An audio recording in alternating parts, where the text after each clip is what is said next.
Well, well, well. Hello, everyone. All right, what am I missing here?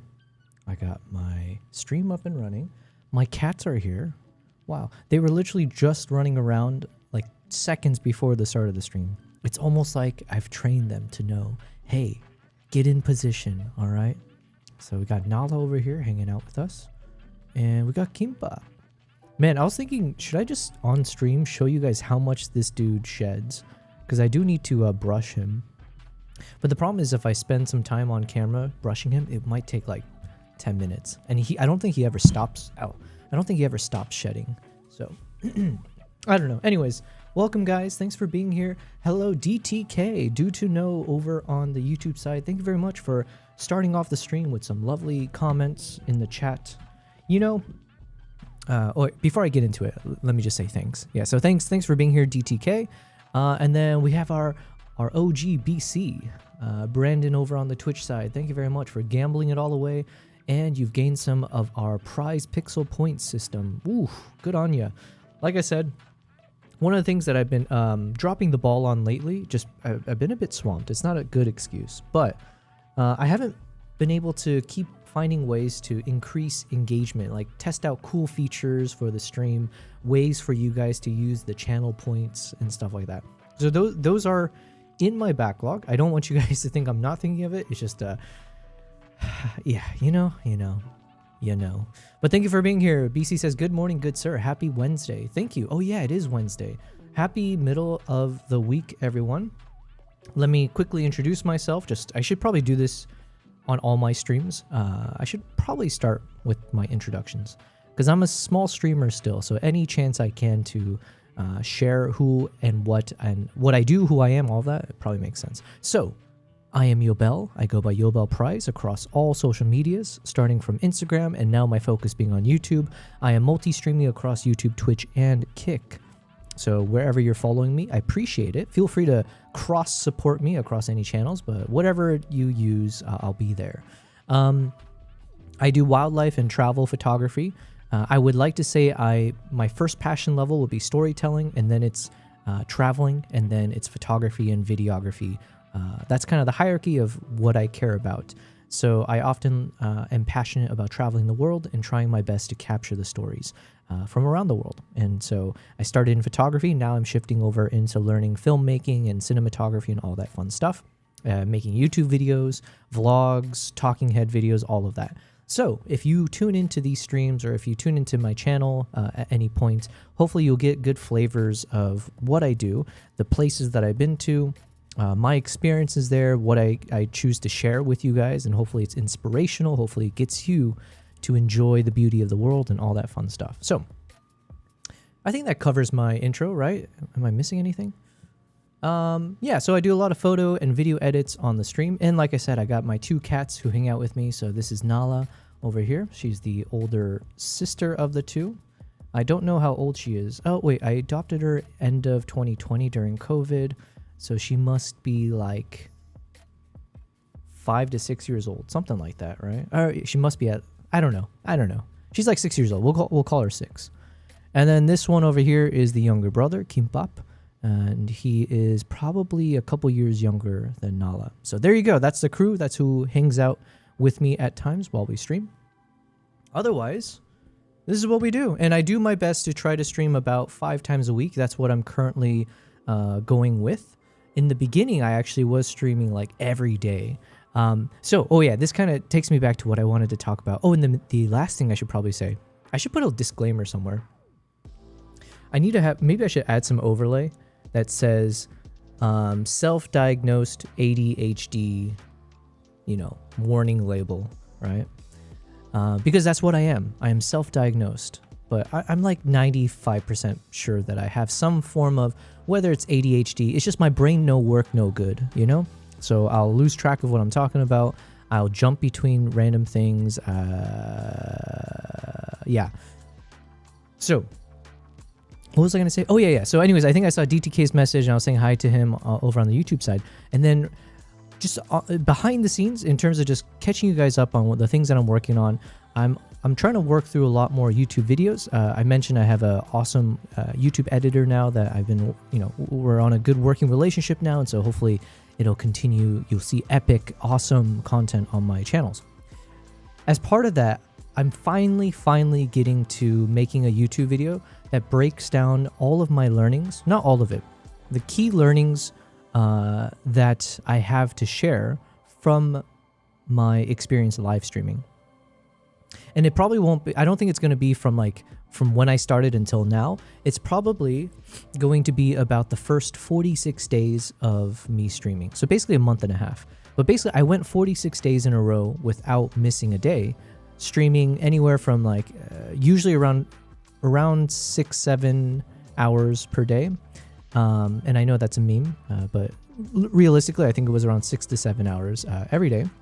And so I figured that's a nice kind of not clickbaity, but at least a bit more intriguing to say, I streamed for 46 days in a row. Here's what I learned. Something like that.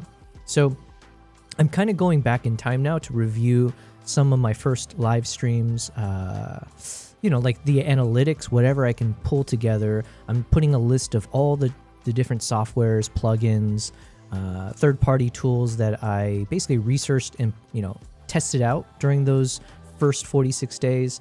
So it's going to be like a basic video, right? But hopefully there will be some key insights there for anyone who wants to get into live streaming. It'll be a little bit philosophical, or, I'll share a little bit of why I decided to test it out.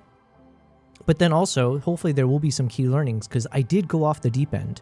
I decided to live stream across YouTube, Twitch, and Kick from the very first day, right? Just blast myself into the tech deep end and see what breaks and try my best to figure it out. So that's basically a lot of learnings in there. And there's a lot of key milestones that were also really cool for me personally, right? We got Twitch affiliate status within that first, I think it was the first couple weeks.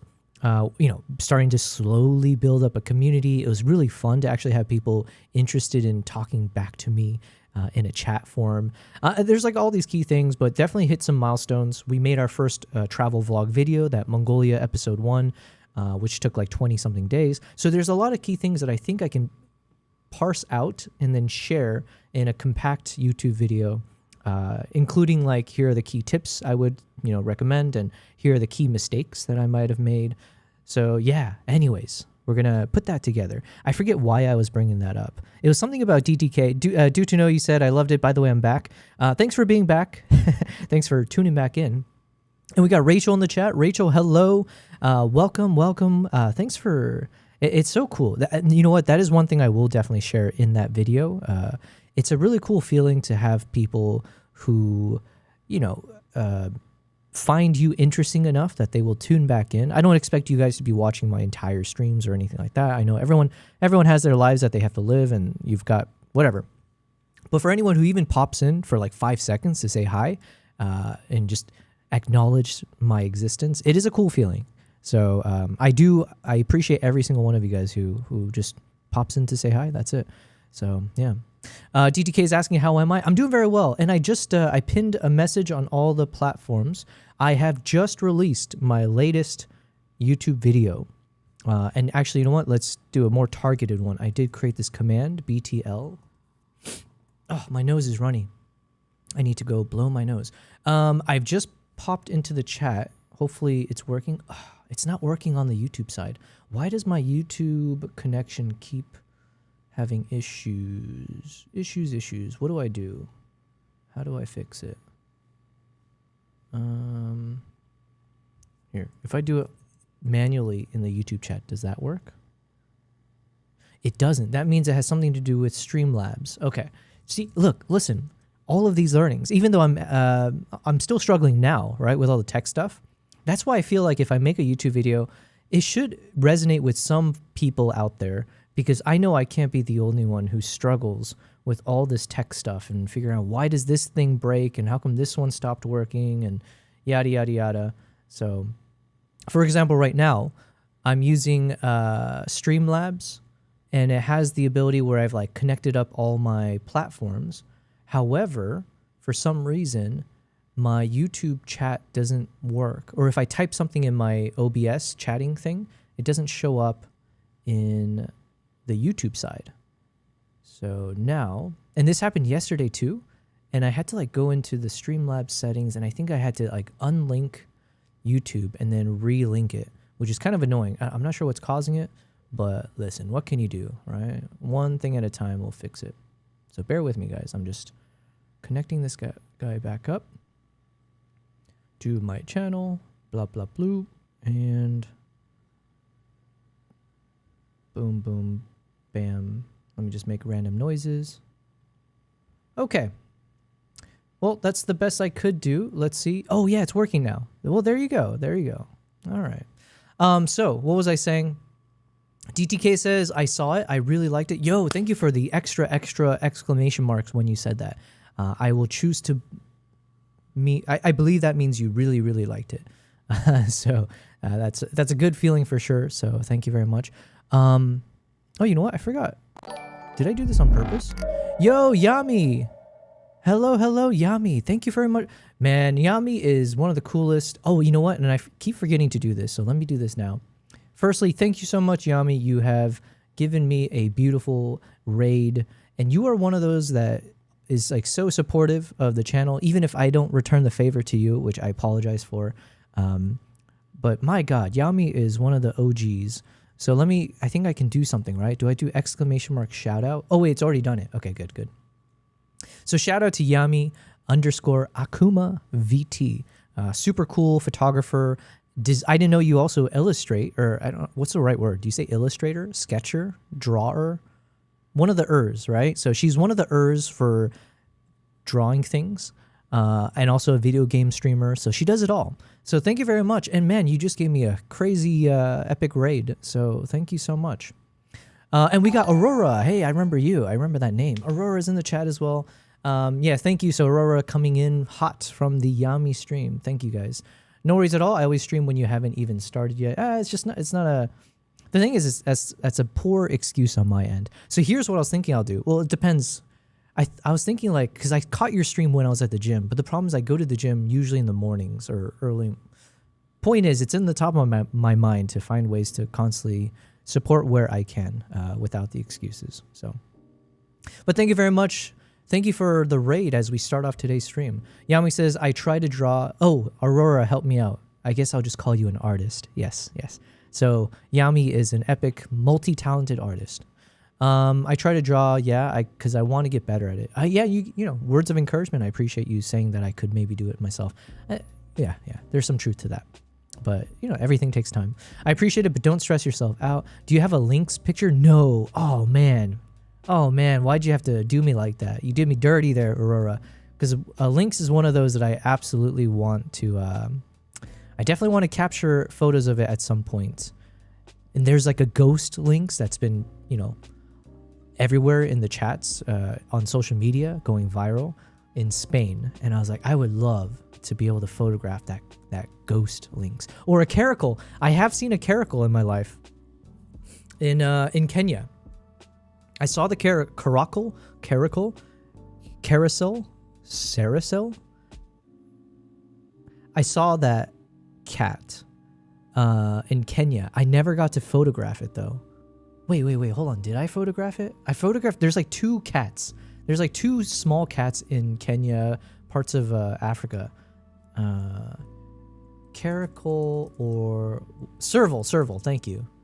Okay, no, I think I do have photos of the caracal. I don't have photos of the serval. I have one of these. Caracal. No, I don't have this one. Serval? Yeah, I have some photos of the serval. Not my best. I only got to see it once. And I did see a few times I saw the caracal, but it was way too fast for me to take a photo of it. But this guy was also pretty badass to look at. Actually, since we're here, let's go ahead and see if I can find that photo. The caracal. Yami, thank you. Hopefully you had a wonderful stream. And if you need to hop off, I completely understand. I know you were ending your stream, hence the raid. So feel free anytime, drop off. But, you know, listen, I appreciate always your support. Let's go find that freaking caracal photo. Wait, am I mixing it up? Sorry. Let's go find that serval photo. Where the hell will you be? Sometimes the easiest way You can see I don't clean up my Lightroom catalog, so I've got about 530,000 photos all the way from the beginning of my photography journey, basically. I think I do have another catalog that had a bunch of other photos, but for the most part, this is pretty accurate to when I first started learning photography. All the way back in... Oh, I don't think this one has a date. All right, whatever. So, if I go through these stack of photos... Oh, sorry, I'm not sharing my screen. Yami says, I have like 10 more minutes and I gotta dip. Sometimes when I remember, I end a little earlier so I don't have to immediately dip when I raid. Oh, that's a smart... Man, see, you're a much better streamer than I am. I am not thoughtful like that. That's a good idea. I think I should do the same. Okay, so I'm just going through the photos. I'm trying to see if I can find the trip to Kenya. I forget which trip it was, but I know I spotted the caracal then. So it should be coming up here somewhere. And the question is, did I 5-star the photo? There's a chance I didn't. Like I said, oh wait, am I mixing it up again? Not the caracal, the serval cat. I think when I saw the serval cat, this was also earlier in my days of learning wildlife photography. Oh, there it is. Yeah. See, this is like an ass photo. And I don't have the photo, or it's not saved on my my hard drive right now. So I won't be able to pull up the full file. But at the very least, can I at least zoom in a bit? Yeah, there we go. So this is the serval cat. How many other photos do I have of it? Where does it start? Let's start from the beginning of what I've got. Yeah, the problem is because it's so many photos, I have these photos saved on like an old hard drive. So that way, if I ever need to go this far back in time, I would then just pull the images. But otherwise, it's like the chances of me editing photos from this far back in time, I'm like, yeah, realistically, I'm not going to get there. I have too many things on my plate. Okay, so I'm not sure if it's going to load properly. So let's just go ahead and look at these ones that are linked here. Can I zoom in a bit? All right, so the resolution's not going to be the best because this is like a proxy image. But yeah, Fedoreski's in the chat saying howdy. Howdy back at you, Fed. Thanks for being here, guys. Fun start to the stream. Yami says, OMG, it's so pretty. Why would that be an ass photo? Well, because the cat is showing its ass. So maybe I meant it literally, you know? You never know. But I mean, like, I didn't know what I was doing. This actually was my very first proper wildlife photography trip. And what I mean by that was this is the first time I ever actually had professional cameras made for wildlife and like action stuff. So I was shooting with a Nikon D5, I believe it was. Nikon D5. Nikon D5. Was that the action camera? Yeah, I think it was this one. So this is the DSLR professional camera. So this is the one that was designed for like the action sports wildlife stuff back in the DSLR days. So I was able to borrow this on this trip. It was like a Nikon sponsored trip. And so I got to go there as a member. And there was like a tour leader, and he's an amazing wildlife. He's like an amazing photographer. And so I got to learn a lot. And as part of that trip, Nikon basically provided a crazy amount of lenses, right, for me to use and cameras.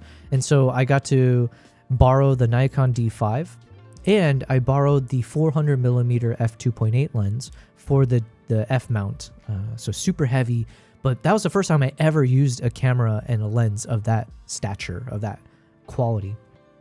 So yeah, this is that very first trip where I got to like shoot and learn. I didn't know the first thing about like how to capture wildlife photos properly or anything. It was just such a fun time. So Sora is in the chat. Sora says, it's my boy. Yes, long time no see, Sora. Thanks for being here.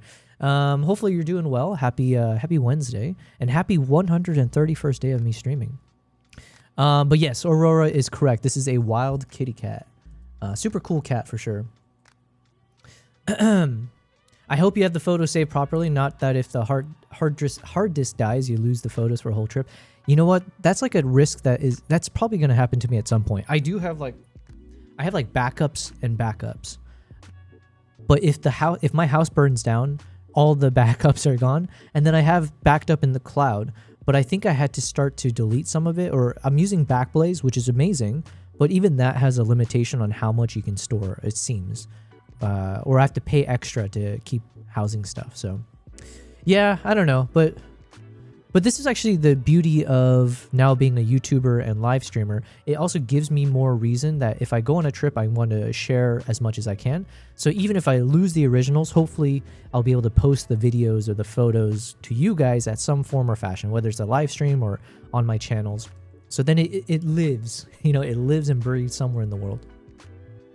You know what? Not to go too morbid with it, but that makes me think of, I'm not one to really care if I die. Okay, we're about to go very dark.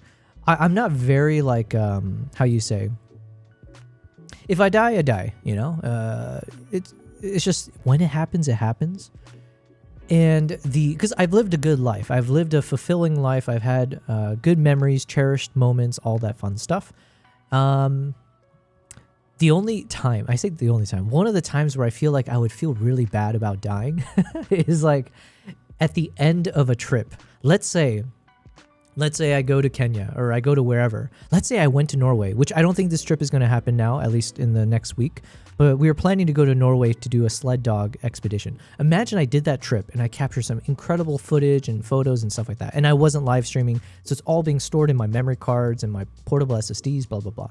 Some of the most breathtaking encounters, northern lights, maybe a polar bear somehow comes all the way down to where we are and charges at us. Not going to happen, but Arctic fox, whatever, right?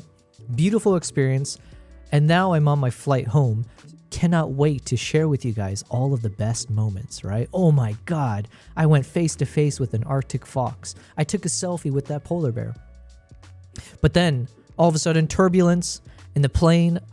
Pilot goes on there and goes like, all right, guys, whatever God you worship, this is the time, you know, punch your ticket in, make sure you get in, right? He says all the things. And so everyone's doing their Hail Marys. That would be the moment where it's like, God dang it. I wouldn't curse like that because you don't want to curse. You don't want to say God's name in vain in the moment where you're about to die. So I won't say that part, but it'll be like, really? I have all this amazing footage and photos, and all of it's going to get destroyed. So if anything, I would care more in those moments to try to figure out, is it possible for me to protect the memory cards in such a way that it will survive the crash and the wreckage? That's what I would care more about. Sorry, that's a very dark story. I didn't mean to go that deep into it, but I don't even know why I brought that up. The cats look, stare, can kill, I feel. Yes, speaking of killing and dying. The Rear Admiral Serval. Yes, I like that name.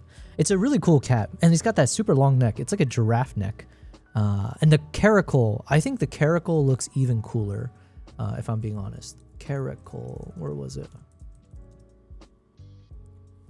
Yeah, the caracal, oh my God. I would love to photograph this one. You know? It's like it looks more like a stocky cat. Like this thing looks like it can take on a wolf. You know what I mean? It just looks like it's built with muscle, ready to go. And it's like, it's stocky, sturdy, but also very elegant. And what the hell is going on with its ears? You know what I mean? I guess it's more aerodynamic, but yeah, this would be such a cool cat to photograph for sure. So that's on my list of what I'm hoping to capture at some point, if I don't die on a plane crash. Death means it is what it is. Yes, it is what it is. I say that all the time. Now you jinxed it and we'll be eaten by a polar. Actually, yeah, that is the one. It would suck to die with a lot of. As far as animals go, I think I think bears are one of the worst. I think dogs are also one of the worst, like wild dogs. I forget if wolves are the same, but there's a few of these animals. Hyenas, maybe. One of these animals, if they eat you, they'll eat you ass first, right? Whereas with cats, if a cat kills you, a wild cat, I think a lot of times they suffocate you. So I think they usually kill their prey first before they end up digging in, right? As far as from the hunts that I've seen and how I've seen it happen. But I think with dogs, they just tear you apart while you're, it's just it's a buffet.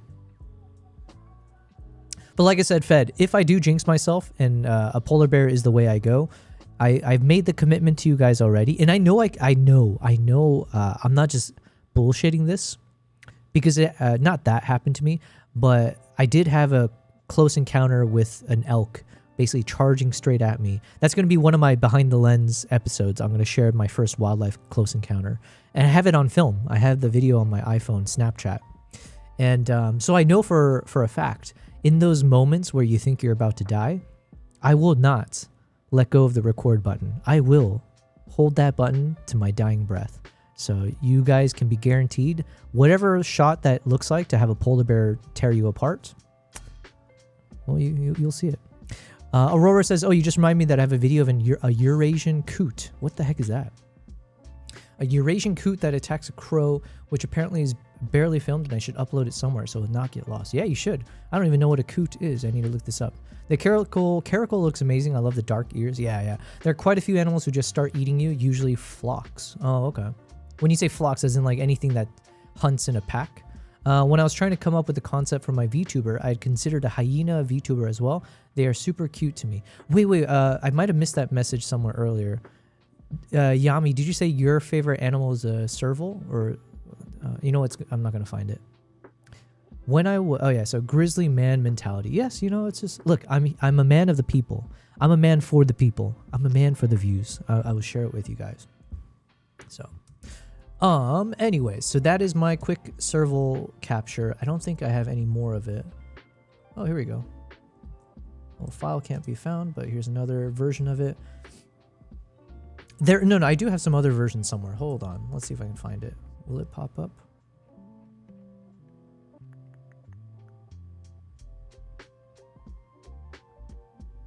Show me the money.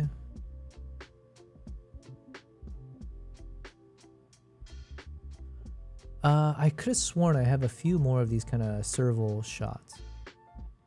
Oh, and then this is one of my favorite shots that I've taken. It's I shared the story of this one, which is not a happy story because the cubs ended up dying from a lion. But I was happy I got to capture this moment nonetheless. And this was a fun one for me to edit as well. Ugh. Man, my nose is so runny today. What the heck?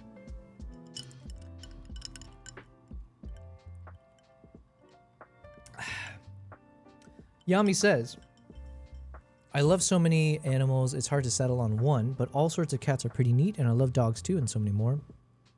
I'm glad you chose a lynx. Oh, sorry, that's the one, lynx. That's where we got this conversation started. Cheetahs are so cute. They are apparently the friendliest wildcats there are. Yeah, I think, don't quote me on this, but I believe there's a fun fact that there's not a single incident ever recorded of a cheetah killing a human. So it just never has happened, apparently. I think it's the same with killer whales, right? Or dolphins or something.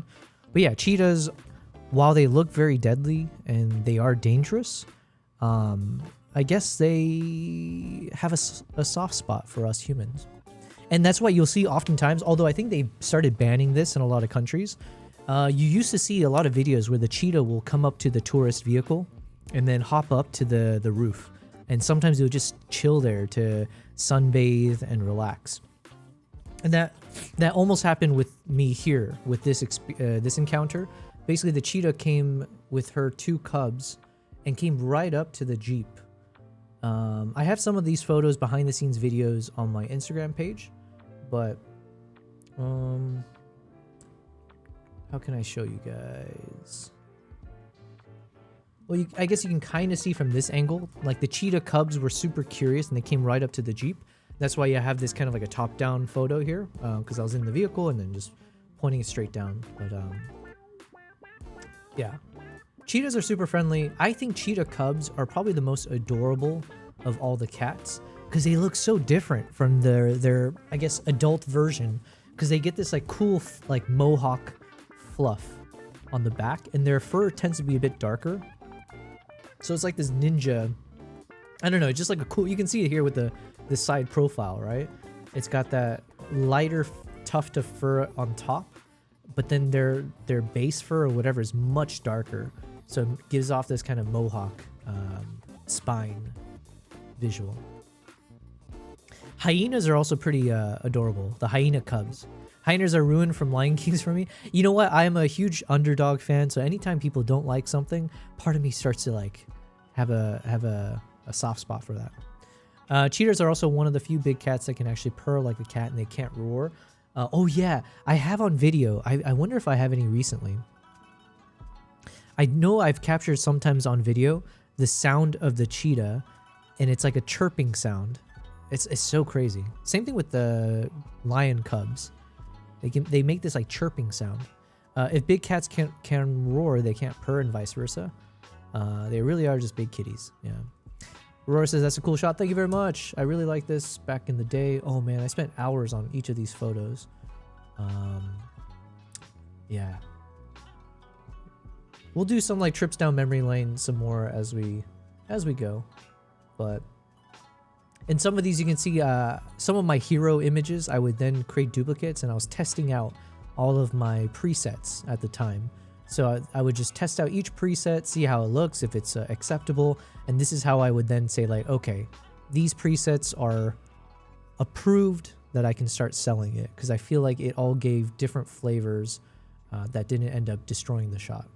So yeah, I would go through that process. And this one I showed earlier, but this one, it's the secretary bird, and I have this as a tattoo on my arm, because one of my tattoo artists really liked this photo and she wanted to use this as the reference image. And then this is more of a badass photo, but you know, you can see the cheetah after the kill. I was fortunate to be able to see a cheetah hunt. Not as fortunate to be able to capture it properly on camera. That's a whole other ball game of like being skilled enough, and you have to be super lucky if you want to actually catch a cheetah hunt. And this is why people get so sucked into wildlife photography, because chances are you're not going to get the best shots on the first trip, or you're going to miss a few. You're going to get some epic ones. You're going to miss moments. So you're like, I need to go back. I need to go back. I need to get that hunt. So that is definitely one of the pulls for me, is like being able to get a successful hunt on camera, especially now that I'm into videography. If I can get a slow motion, like an action footage of the cheetah chasing after, oof. Or if you work for National Geographic and you can have the extra technology to... There's some video I saw recently where they have a side motion tracking. They literally track these cheetahs in a racing vehicle, pacing with the cheetahs. So you get this cool tracking shot. Oh, man. Aurora asks, do you sell the photos on one of those photo platforms for newspaper use and stuff? I have not. I have not. It's just like, it's a tough place to be trying to sell your photos. There's just such good competition out there, you know what I mean? But one of the things that's happening more recently, I guess, is that there might be chances that I could license some of my photos. Oh, I just had, there's an Instagram channel called Nature is Metal. They usually show a bit more gruesome stuff, but they just reached out to me to see if I could, if they could license one of my shoebill stork photos. I need to respond back to them. But thank you very much, Yami. I appreciate your compliment. The editing is badass with the blood. Thanks. Yeah, you know what? I had some fun with this one. I think I don't do a lot of black and white, but I was playing around quite a bit with, like, especially when it comes to the red colors. I think there's something cool about black and red, right? I'm not a colorist. I don't know why. Maybe it's like some kind of complementary thing, but I feel like black and red tends to go really well. Same with black and yellow, right? So at least, especially with the blood, it made more sense to see if I can highlight the blood and make that the focus point. And then I turned this into a few presets as well. I think it's called Sin City. But yeah, so anyways. Oh yeah, and then here's a different angle of it. Bloody hell. There's a nice pose by this cheetah. Man, I cannot wait to head back into the wild, guys. I mentioned before, but we have a few trips coming up, so I'm very excited. But it won't be... Actually, no, it might be. Yummy says, alrighty, I got a dip for now. Have a good rest of the stream. Bye, Bell, and bye, chat. I'll leave a lurk. Well, thank you for the lurk. Thank you so much. Thanks for being here. Thank you for the epic raid as well. So again, if anyone is on the Twitch side who would like to support Aurora, or even if you're on YouTube, if you're watching me on YouTube or Kick, and you have a Twitch channel, you should definitely check out Yami as well. All right. Now, I need to blow my nose. So, what I'll do is let me just hit that BRB screen for a second. Let me rush over, blow my nose, and I'll be back in, like, technically it'll just be like 15 seconds, but maybe I'll stretch at the same time. BRB. As we reach the grand finale, the question still looms. Can the 400mm lens dramatically outshine the iPhone 15 Pro's zoom capabilities? Let's take a look. Here's the unedited raw footage. After some creative adjustments, cinematic. While our focus is zoom, the prowess of the camera files and the lens's clarity can't be ignored. It's not just about bringing distant objects closer, it's about capturing each moment with artistic finesse. Consider how the Jeep And we're back. I got with me my drug of choice. This thing that my mom got me when she visited recently. Let's see if it'll focus. There we go. I don't know which pill this is, but I think she said this is for allergies. So, wish me luck.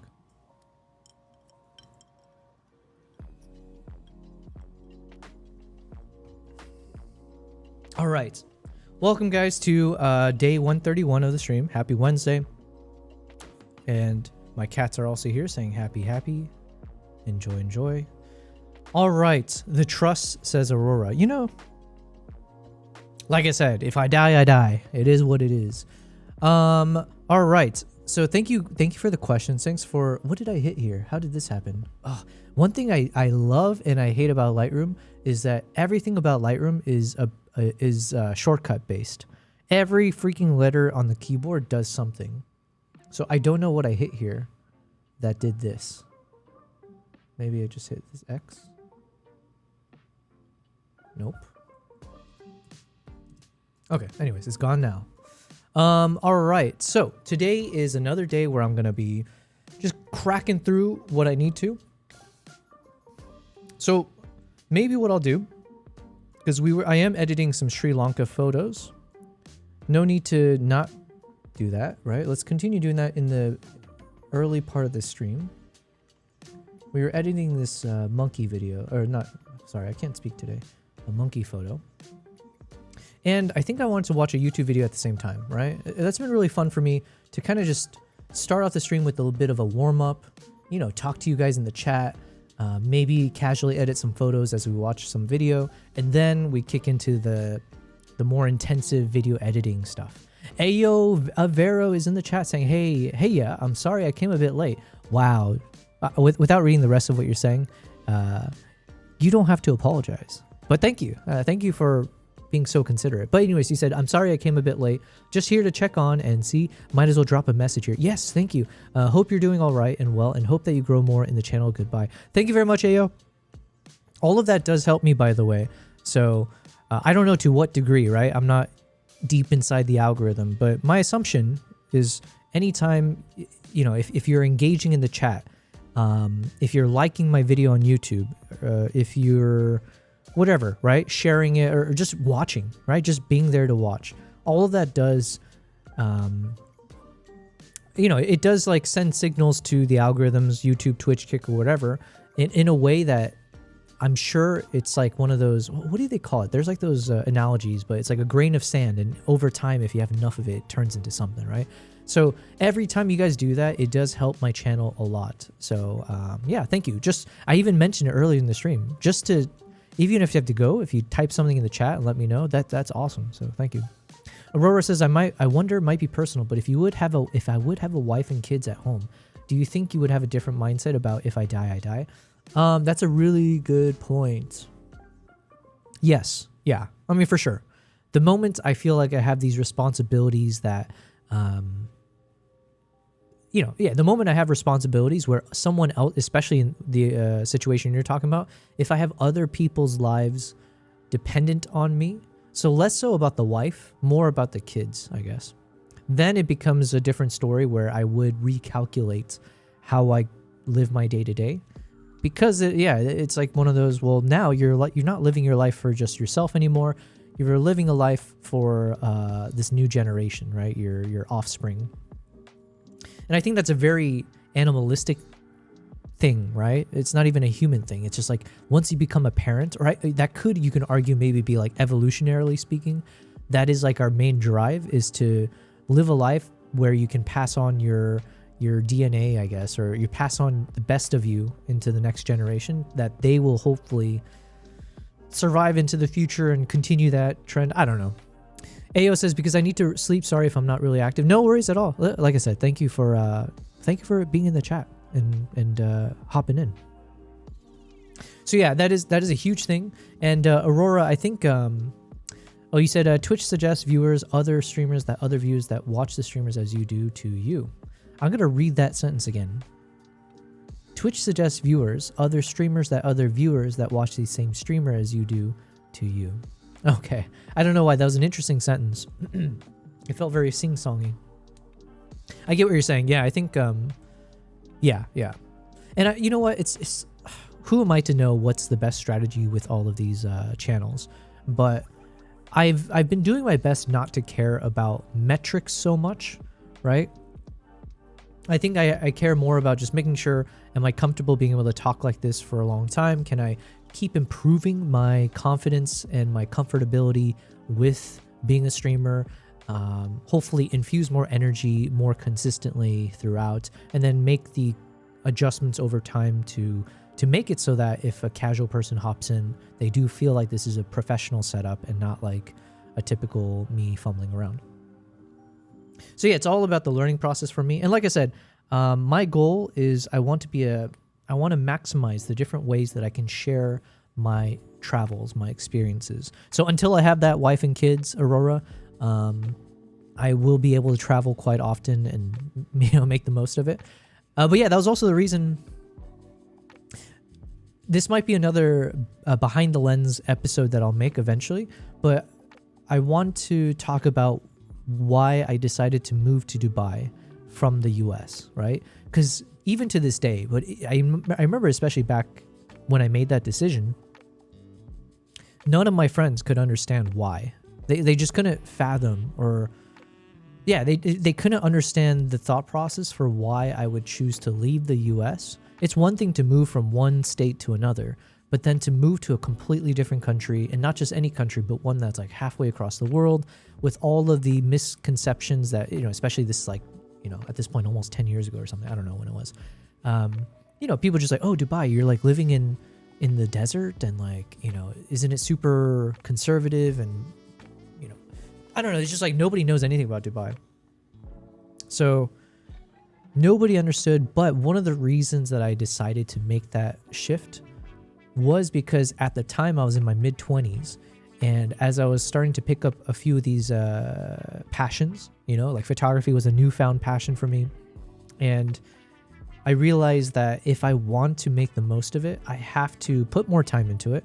And also it becomes a thing where, especially because I was more passionate about traveling, I realized that at some point you're going to settle down, you're going to have kids or whatever. There's going to be all these dependencies. It's just a fact of life. The more you live life, the more dependencies and things that as you build roots, it's harder to, I guess, uproot yourself.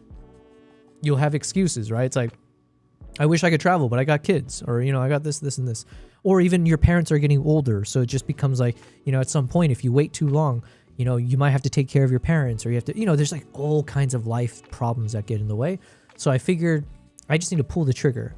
If I ever want to live a life outside of the US, I have to do it now, not later. Because later, if I keep pushing it off, it's never going to happen. So it was like this. I'm going to flesh this out. I'm going to share it as a behind the lens episode. But I'll talk through my thought process of how I ultimately ended up moving to Dubai. But part of it was, before I get married and have kids, I want to have this lifestyle, which will seem exotic to most people because most people have different, intent in like how they want to live their life. Whereas for me, I was like, look, you know what? If I don't get married and have kids until I'm like 40 years old or something, who cares?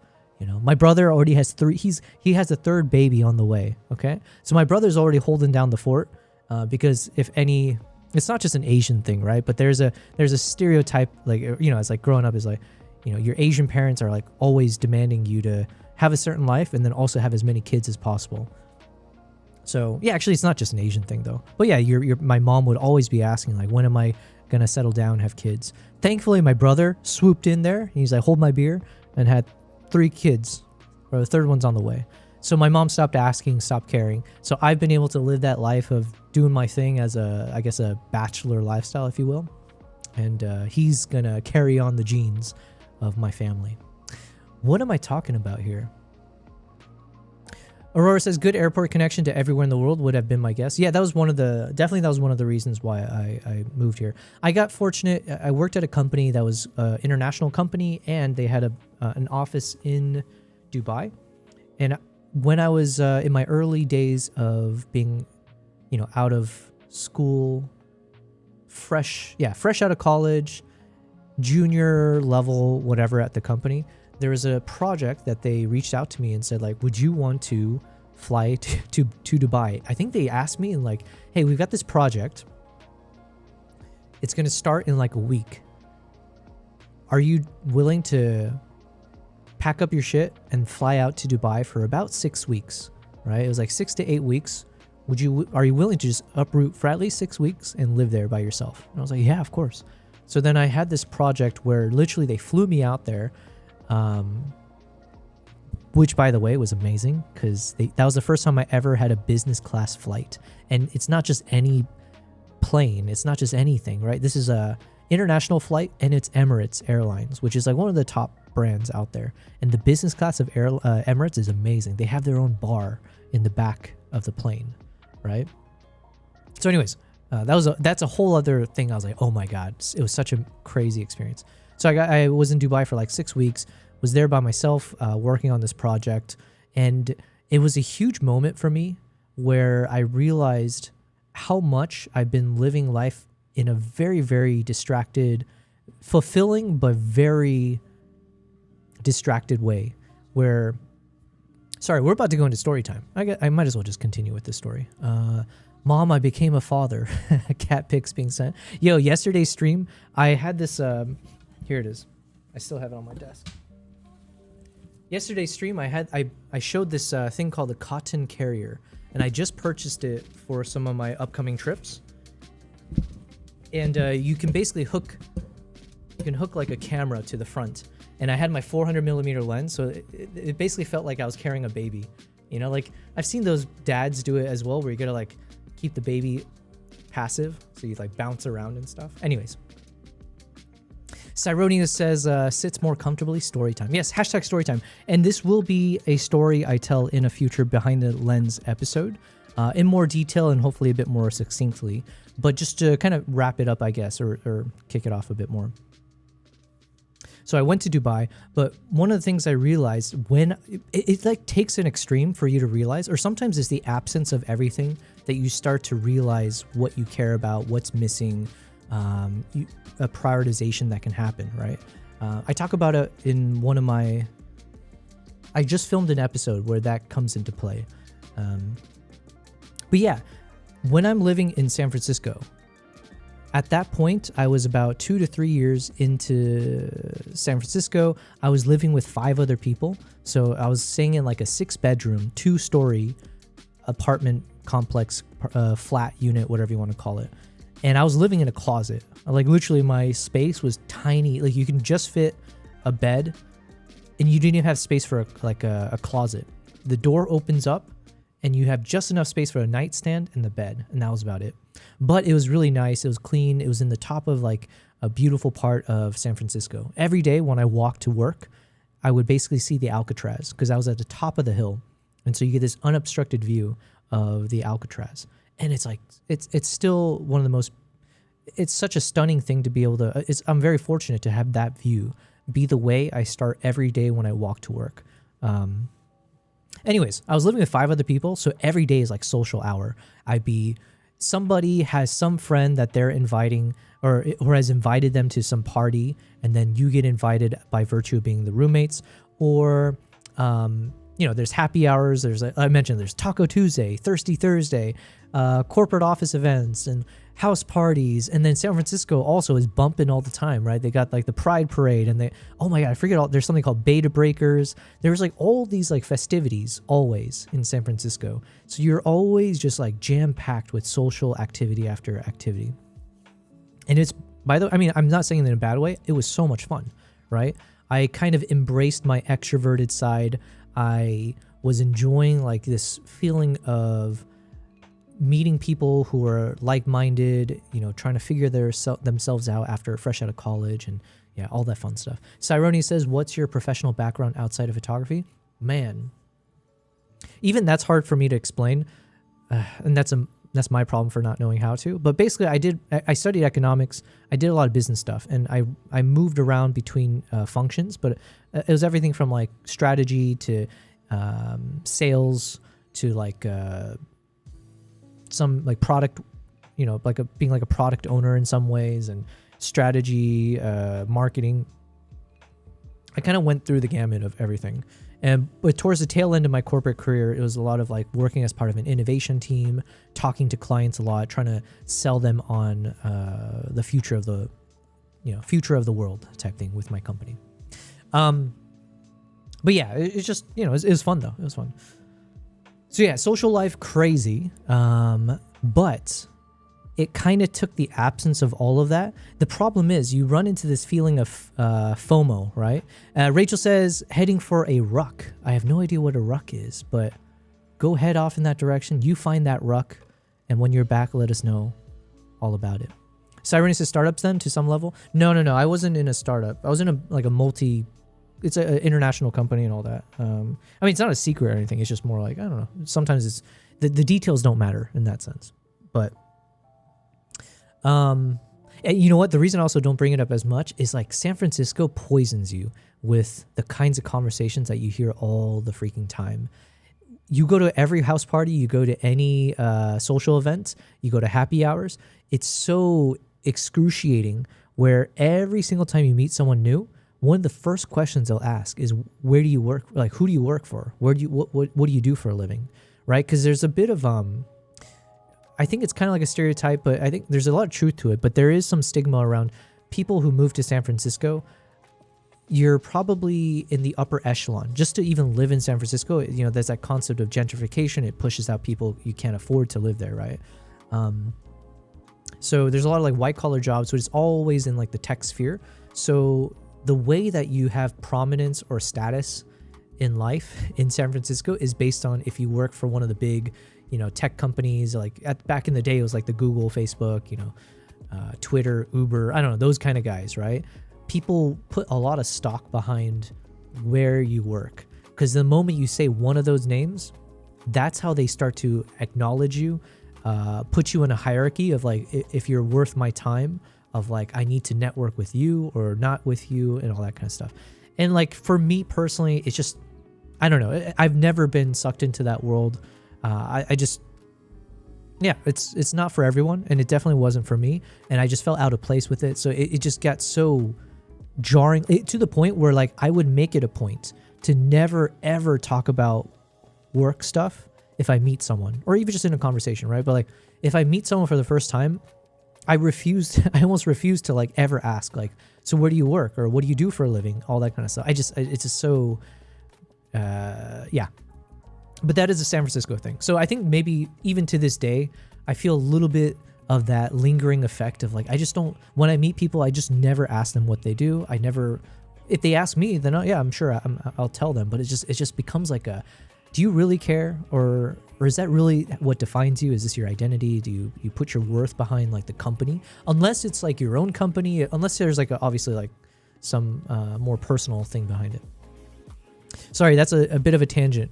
What was I saying? Social hour. Yes. So San Francisco, living out there was so much fun. I was always just like meeting new people, having a blast. But there is also an issue with that, because then you end up stretching your energy level thinly, right? Like who you give your energy to, who you get to know. You're not building necessarily deep connections with everyone. You're building superficial or like the surface level social glue with a bunch of people. So you can have friendly chats with all of them. You kind of know everyone, but then you don't really know everyone at a deeper level. So there's just all those things you had to fight against. When I went to Dubai for 6 weeks, I think it was like 6 or 8 weeks, that was like it felt like it was pretty extreme, because I went from, it's like if someone was an alcoholic and like having withdrawals, right? So if you're an alcoholic and then the next day, all the beer's gone or all the liquor's gone, and you're stuck with nothing, right? It was kind of like that feeling where I went from like social hour after hour to then I'm on a plane, 16-hour flight to Dubai, living in a hotel apartment for 8 weeks, having some interaction in the corporate office, but really just working by myself, and then having dinners, meals by myself, going for runs, going to restaurants and just being there by myself with my books or my own thoughts. Super extreme. I just got yanked out of everything.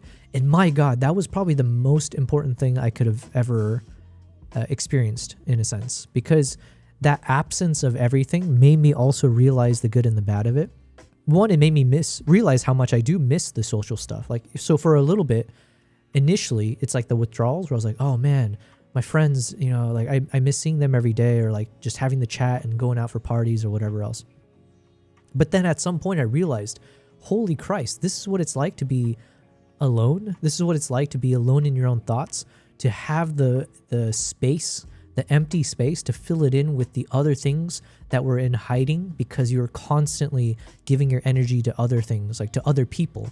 So now it's like I had all this energy just for myself, and I could squander the energy. I could do nothing. I could just turn on the TV and watch whatever, or I could use that energy to read books. I was using that energy just to get lost in my thoughts, like, you know, as I'm people watching or whatever I was doing in Dubai. And it just became like this amazing reminder of like, I don't know, living life for yourself and, you know, discovering yourself and all of this energy. If you then compact it to you forget how valuable that is to build up your own character.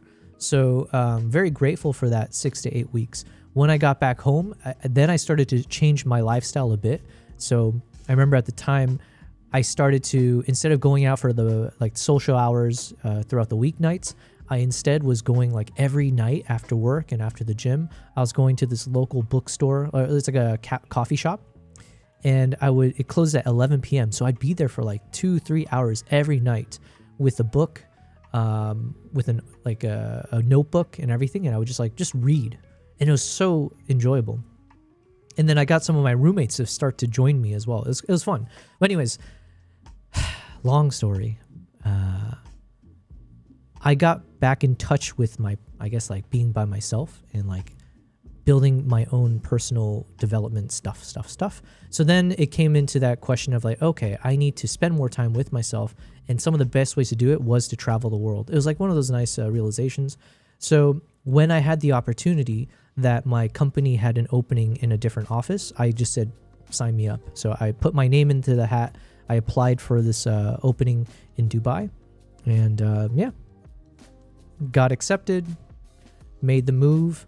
And yeah, I've been here ever since. A bit too long, probably, I would argue, but also not too long, because like you said, I think Aurora, you mentioned it, Dubai, to me, like the Dubai itself is not like the most beautiful place to be. It doesn't have like a rich culture. It's only like just over 50 years old. A lot of it is like shiny objects to bring in tourism. So it'll take a lot more time and more generations for Dubai to start to have its own culture, I feel, like properly. But it is perfectly positioned to be within 3 continents that you can travel between, right? So, and I still have barely scratched the surface of all the countries that are out there that I can, you know, explore. So, till now, Dubai just makes sense for me to stay. Sounds like in San Francisco, you get forced to be an extrovert, even if you're an introvert. And in Dubai, an extrovert might realize they actually are an introvert. Yeah, it's one extreme to the other for sure.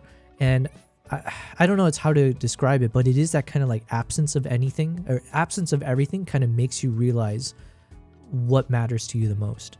So, and I would say I was probably more of an introvert to begin with, and then I started to branch out, and now I've kind of gone back into being comfortable in my own world, mainly because the things that I'm passionate about take so much time, right? Like to do what I'm doing, like whether it's like in the photography realm or video or traveling, it's like a full time and a half thing to do. And so while I still believe that I am fairly extroverted, I care more about this passion, which means I'm happily, I will sacrifice being an extrovert. I'll happily sacrifice my social time to get to, you know, meet new people and deepen relationships the way I could, you know, like not to the level I'm doing now. I'm happy to do it in the name of me pursuing this craft. But yeah. Anyways, I'll tell some stories similar to what I just shared now. I'm gonna tighten it up, and there's a few other things I've left out, but basically this is like one of those things that I would like to share. Who knows, right? Because the whole point of me with these like behind the lens series with these episodes, I'm hoping there's a few kernels of insights that people will enjoy hearing. Who knows? Maybe it'll help. Maybe there's some things that I can share that people will find valuable, right? It's one of those things where when I was younger, like 10 years ago, I would be like, who the F wants to listen to me when I have very little life experiences to kind of show for it? Now I feel like I actually had quite a lot of experiences, good and bad, that if there is a time for me to share my wisdom, it would be now, right? But I need to do it in a way where I make sure I'm more compact, more succinct with my words and all that. Aurora says, to be fair, I think as a photographer that probably spends multiple hours on a spot alone just for a good shot, you kind of have to be an introvert. Yes. I just don't know much about those labels, to be honest. Like, I don't really know. Like, I'm assuming it's some kind of spectrum. But the thing is, like, the moment you put a label on yourself, I feel awkward about it because sometimes you end up, it's like a self-fulfilling prophecy, right? Where the moment you call yourself an introvert, you might view yourself that way, and then all your actions become tainted by that or influenced by it. Whereas like probably the real answer is that sometimes in your life you are more introverted, sometimes you are more extroverted. It's just a condition or whatever factors around you that will maybe coax out that version of you. So yeah. But for sure I've lived more of a hermetic life. Wait, is that the right word? Hermetic? I don't think that's right. That sounds more like a medical term. Hermetically sealed, that's what I've heard. Hermetic. What does this mean? Complete and airtight, relating to an ancient occult tradition encompassing alchemy, astrology, and theosophy. Okay, definitely not that. Hermit. Hermitic. Hermitic. Is this a word? Oh, this is a word. Okay, with an I. So hermitic is an adjective, lifestyle by voluntary isolation, solitude. Another word I've never heard before, similar to a hermit. Yes. Well, thank you very much for listening to my story time. Hopefully something, I don't know. And if you would like to hear more of those types of things from me, I believe I've pinned in all the chats now. Have I? I believe I pinned in all my chats a link to my latest YouTube video. I just released it a couple hours ago. It is Behind the Lens, episode 2. What is it called? The Sunset That Started Everything.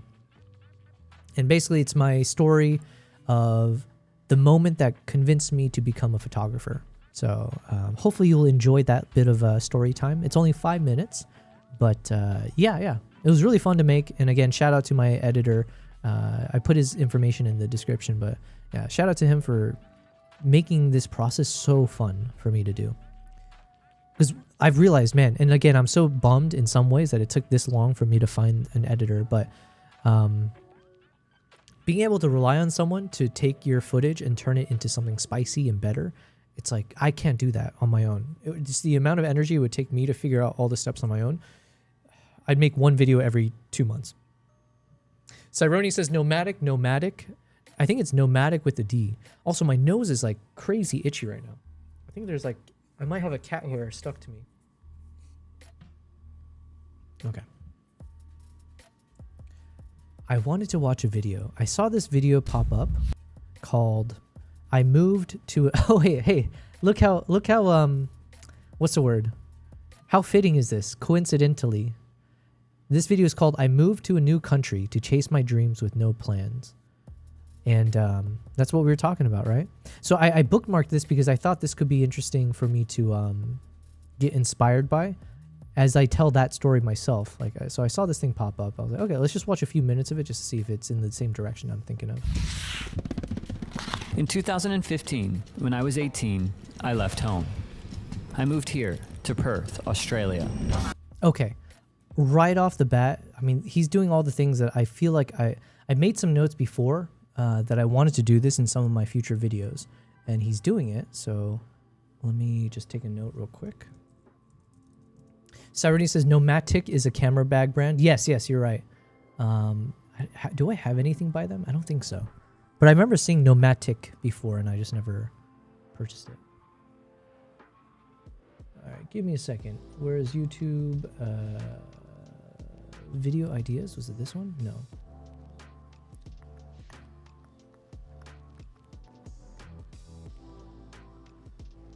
YouTube learnings. This is it. Okay.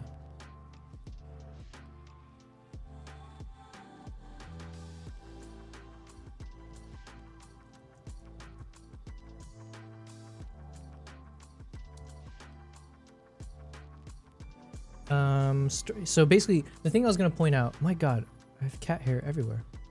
He's doing the thing that I've been meaning to do in my videos, where instead of always doing digital graphics, visual, like, you know, B-roll stuff that's not real, I want to start shooting physically, like overhead shots of physical items, or even like writing out the text instead of doing like a font, a digital font, right?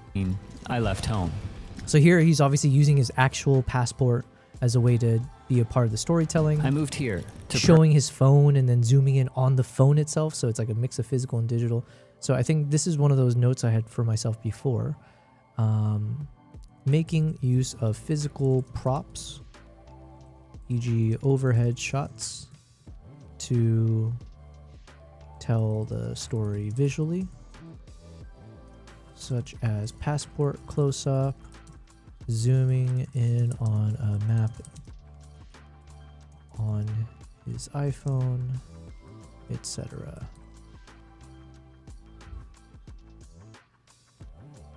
Perth, Australia.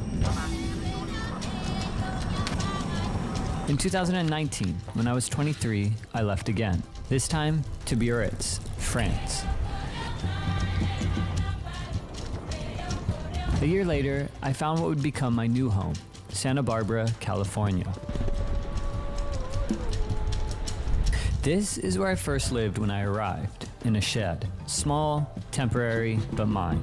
After 9 months there, I got a tattoo to mark that chapter, and graduated to a garage. This is where I posted my first YouTube video. This is where I learned to surf. This is where I spent countless hours with friends. And this is where I met her. A few years later, in August of 2025, no matter where I moved, my home would now remain the same. But little did we know that our next adventure would change everything. To understand where we are going, it's important to know where we came from. Our story will take us on trains, planes, horses, across snowy plains and distant cities. But it all started here, with an idea. Okay, I'm probably not going to watch the rest of this. But I mean, I might watch it later as I do more research. Because now he's more general storytelling. I like the punchy intro though, so. Okay. Is there another video we can watch as I work on this? All you need is a win. Oh no, we were watching that before. Oh, this guy. This guy. I saw his Instagram reels, which really got me. Like, I definitely bookmarked him. Let me see. Joel, this guy. Yo. So he's really creative as a content creator. I saw him, one of his viral videos on Instagram, and that got me hooked. I haven't seen a lot of his videos though. Let me see.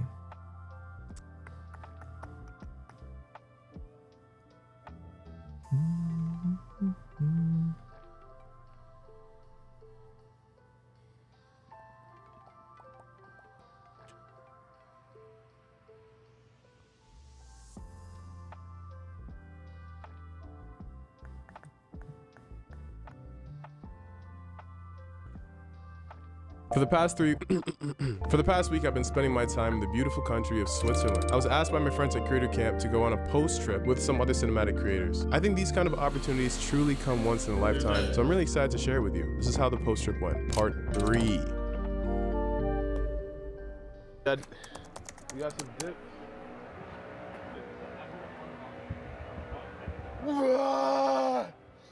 Let's go. Alright. Peace. Bro, this is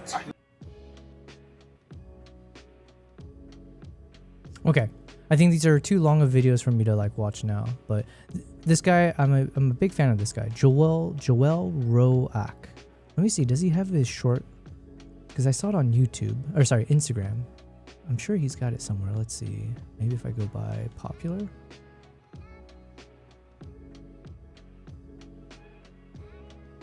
This effect actually won me $120,000. My name is Joel. I make really cool videos online. I'm trying to do a series where I recreate some of the coolest effects that I've seen online because I think they help my content out the best. I saw this effect from this guy, Alex Artsemyev. If I got that wrong, I don't know how to say that. You showed how to do the effect on After Effects. I don't use After Effects, I use DaVinci Resolve. So I had a black background. I sat down on a chair and just recorded myself staring into the camera. I actually used generative AI to completely fill the rest of the frame. And then in the Fusion tab, I created a 3D space and just cut out individual portions of my face using a mask. And then I used this 3D camera to go back and forth. I added feathering on the side of each of the frames and the clip turned out phenomenally. If you want to see the breakdown for the video, it's on my Patreon, and the reason it won $120,000 is because it was a part of a competition, which is amazing. I'll see you guys in the next one. This effect actually won me $120,000. My name is... So yeah, super creative guy. So I got inspired. Actually, you can see how this guy was one of the main people that inspired my Behind the Lens series, where I'm talking with that overhead shot, was because I saw his video on Instagram, where he's probably the first one I saw kind of breaking the mold of like the typical talking head videos where it's like, hey guys, and I'm looking into the camera and you got like this, or you know, even in the vertical mode, it's always like eye level talking with some slick background, you know, very, very professional, polished look. Meanwhile, this guy pops in and I was like, yo, he seemed to be like inverting it, where now he's using like a wide angle lens. He's way off in the distance. He was holding up the microphone with the cable there. And then you can even see, you know, the way he positioned it, there's a bit of depth. It almost looks like this camera's like spying on him from a distance, right? So he's so far away, but because he's got a clean microphone, it's like, I don't know, there's a few things there where it hooks into your mind a bit more, where it's like, oh, interesting. I almost expect him to shout at me from how far away he is. But okay, he's got that clean mic. It was just a really polished feel to it. And so anyways, when I saw his video, that was one of the first times I kind of made a bookmark of if I were to do some type of video like this, more informal, talking about various things, I think I want to try shooting it in a very creative shot that breaks from like the typical expectations. Hence why right now I'm playing with that overhead shot perspective. So yeah, so shout out to this guy. He's very creative. Aurora says you could do this shorts that are like, do you know X animal? Interesting fact 1, 2, 3, and use photos and videos to hook people. Actually, that's not a bad idea.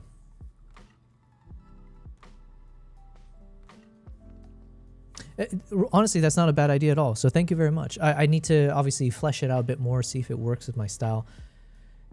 But I'm a huge fan of what you're saying, Aurora. I need to find templates. I need to figure out the right template of how do I consistently create content and also push it out in a way where it's not so much high effort.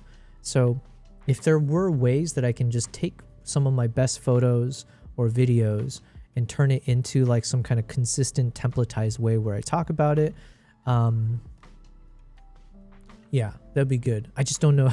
I don't have the answer yet, but that's a really good line of thought. So thank you. I'm gonna do some research on that. But yeah, so here we are. This is one of those reasons why I chose to film myself the way I did. So, all right, is there any other videos or should we just get started? It's almost 9 p.m. Maybe I should just get into the Mongolia. I think this photo is probably this is where I'm probably going to stop with the edits. I mentioned maybe, actually let's just do it now because it shouldn't take too long.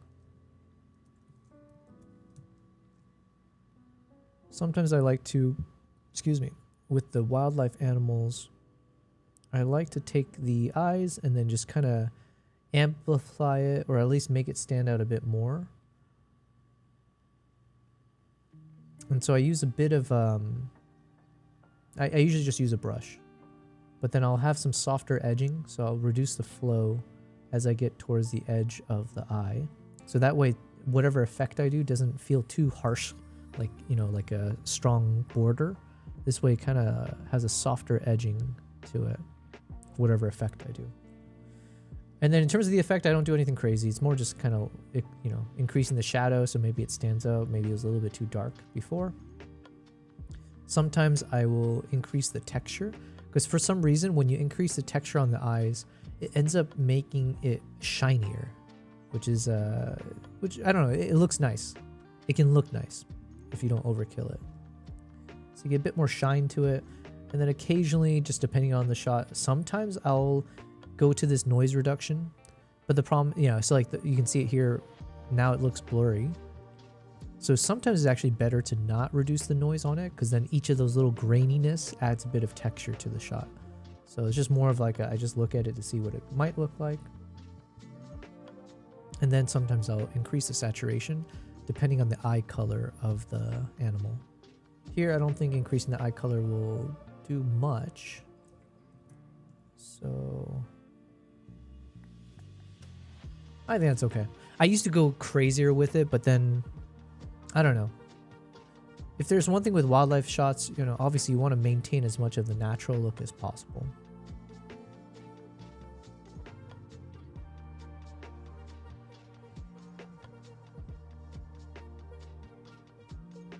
Aurora says, example with the cheetah, you say, did you know there was a deadly attack from cheetah on, there's never been a deadly attack from cheetah on.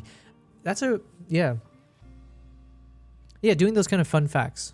It's a really good idea. But then the only issue, not the only issue, one of the issues is like, I can see that being something that's, because it's not going to make sense to only use photos that I've taken. It's probably you're going to want to mix it with a bunch of stock photos and videos. And at that point, you might dilute away from like what you create, and you just become a talking head about interesting wildlife facts. And then it becomes like, why are you listening to me sharing this knowledge when I'm not like an accredited, you know, whatever, marine biologist, or I haven't done anything, you know, like professionally to really back it up. But there's got to be a fine line there. So thank you. I have to brainstorm this. And then you show that bloody picture. Yeah. Well, so for sure, I think I want to do some stuff like that, where it could just be like, hey, let me just quickly do a storytelling, right? Here's this photo of this bloody cheetah. And then I just spend a few seconds to explain, like, here's behind the scenes of like where I was, how I captured it, how I edited the shot, let's say. I am thinking about stuff like that as something I can do, as like a continuous templatized, like taking the best photos or best videos of my travels and then just giving the context in a consistent manner. But it's one of those, like, it's easier said than done. There's a lot of effort that still has to go behind the scenes to do that. So before I do that, I figured let me start off with this behind the lens series. So I want to get that off the ground first. So I've already filmed. I've got the third video. It's going to come out every week. So right now I'm testing out Wednesday because that's what YouTube said it was the best time for me to push it. So every week I'm going to post another video, and then I'm filming usually on the weekends when I have more time, when I'm not streaming. I'll try to use that time to readjust, put the camera where I need to, and then I'll film some of these episodes. Malan 3 Lamb says, good evening. How did you learn video? Do I need to go to school for it? No, you do not need to. Thank you for asking the question. Thanks for watching me over on YouTube. I don't recognize your name, so if this is your first time watching my stream or being on my channel, I appreciate it. To your question though, no. I mean, you could go to school for sure, but like we live in the golden age of having all of the world's information on your fingertips, at your fingertips, and that could come in the form of how I learned, which was through a lot of YouTube videos, and in the past like year and a half to 2 years, also with like ChatGPT or with these like new AI functions where you can give it more specific prompts of like, here's what I need to learn, or I'm trying to figure out this effect. How do I, what does this thing mean? What is, you know, what does the shutter angle mean, or whatever it is, right? And it can spit it back at you. So definitely not. Malone, you do not need to go to school for it whatsoever. Most people are self-taught. There was a time where I used to always say like, hey, I'm a self-taught whatever, like whatever I do. But the reality is like most people are now self-taught. Most people, you pick up a camera, you don't go to a school to get educated on it. You pick up a camera and then you just watch YouTube videos and then you just practice. You just go out there, shoot, make your mistakes, and then keep on shooting. So, but if you continue tuning into this stream, if you keep watching this stream, what I do on my stream is talk about photo editing, video editing. I share the process, right? So right now we're working on episode 2 of my Mongolia trip.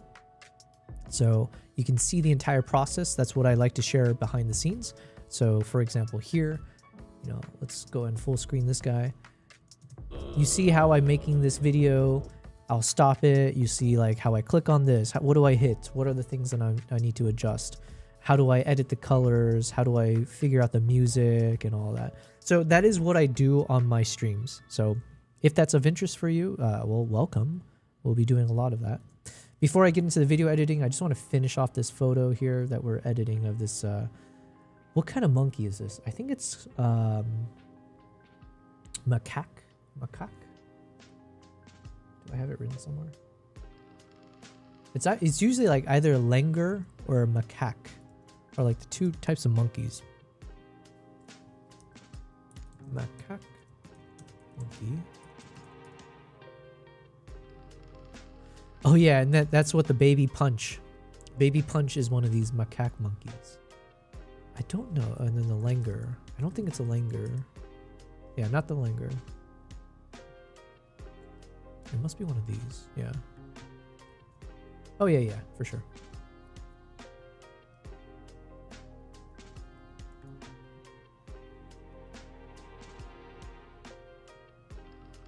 Okay, let's lift the shadows as well.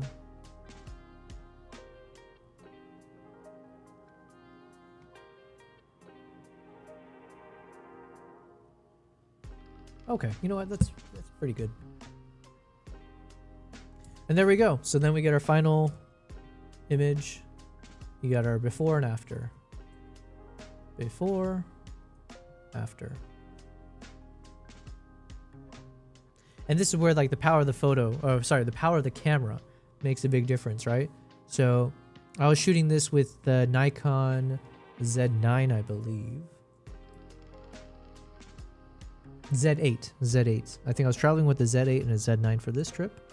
So with the Z8, you've got that, you know, even though the shot might look super dark on the subject, it's like, you know, it's easy work for the camera to be able to lift up the shadows later. So yeah, there we go. We get a interesting pose from this monkey and we're good. So maybe later, let's see which photo we want to edit next. So could be this kingfisher. This elephant one might be fun because it's like we're going to quickly realize if this is easy to edit or not. So, you know, we'll see. Butterfly. Owls are always cool. I think it's going to be this bird. I forget the name of this bird. I think it's like a hammer or something. Hammer.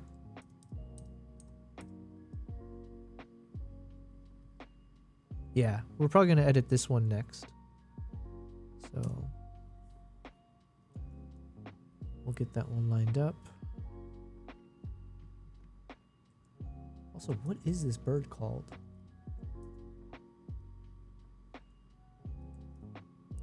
This is in Sri Lanka. Let's ask. What is the wild bird in Sri Lanka that has a horn on? Oh, is it a hornbill? I think I just said it. Horn on its beak. I think it's the hornbill. The Malabar pied hornbill. Malabar pied There we go.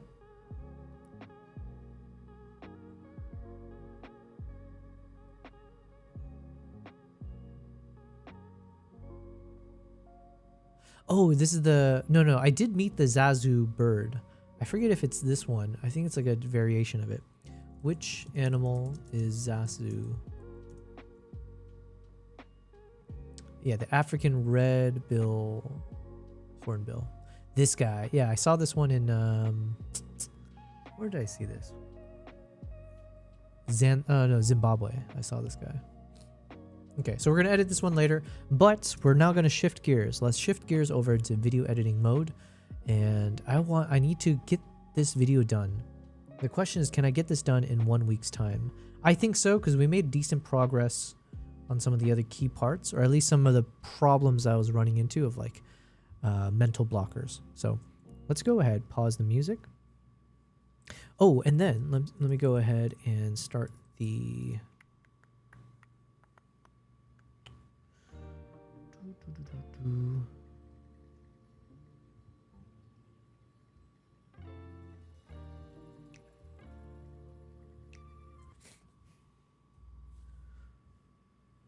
Let's go ahead and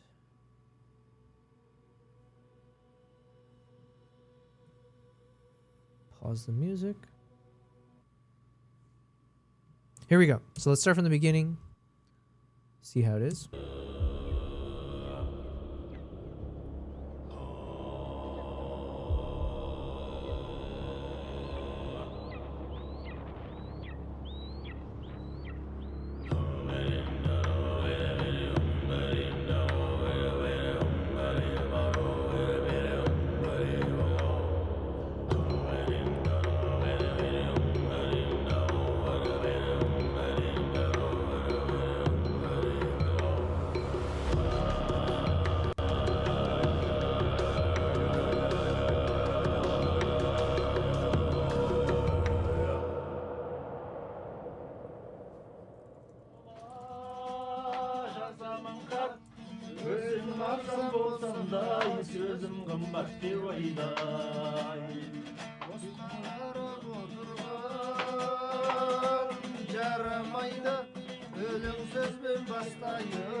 You can see here in the background, just for casual reference here. So basically, for this trip, I was traveling with my iPhone. I had this Zhiyun Smooth 5S gimbal, I think is the name of it. So I was using a gimbal for the iPhone at times, especially my earlier travels. And so then I hooked it up, put it in this little corner here so I can do some time-lapse videos. So basically this way I had obviously I had my main camera gear and stuff. This just became some backups content. One second, let me put this over here. There we go. Yeah, so then having like action cameras and using the phone has its purposes. But the problem is, and you can see it in this video as well, when those time lapses play, where is an example of that? Yeah, so like these time lapses here, it is like a noticeable drop in the quality of the footage. So, yeah. Now here you can see how blurry everything is. It's just, but it's an acceptable degradation, I think, of the quality because it's just meant to show a passage of time and whatever else. But ideally, I would have everything be of the highest quality. So that's been my recent challenge of like If I travel, how do I make it so everything I capture feels very professional? But this is how I ended up capturing the shot, was this camera on the top.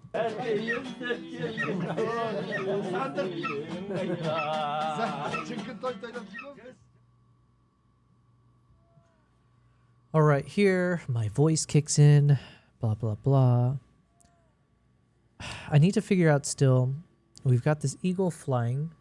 Then we mentioned we're going to flip it up. So in the next verse, after the end of the next verse, the intermission will not be an eagle flying in, but instead it might be the horse, it might be the eagle hunter charging in the snow.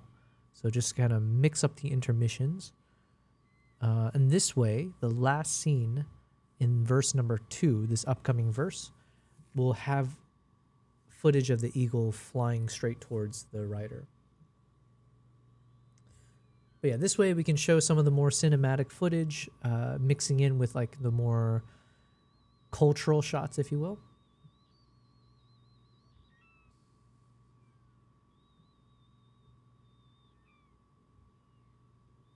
Okay. And then I probably want to shorten this duration.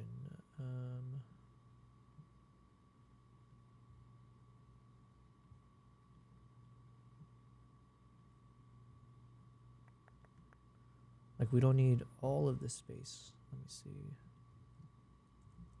Start dragging everything.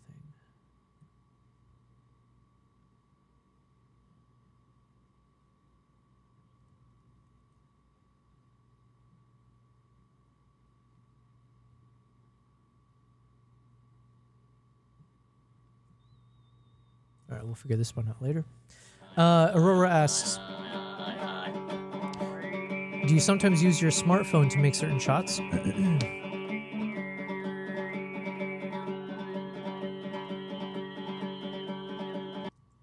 Said, do you sometimes use your smartphone to make certain shots? Like if something has to be done fast, if yes, what smartphones do you use? Right now, I haven't upgraded my phone in some time. I'm using an iPhone, what is it? iPhone 16? iPhone 16... 15. iPhone 15 Pro. So I've been using the iPhone 15 Pro for some of my travels. So you'll see in some of these vlogs, even the upcoming ones after this trip, over time and more recently, I switched over to the Osmo Pocket 3. So here, hold on.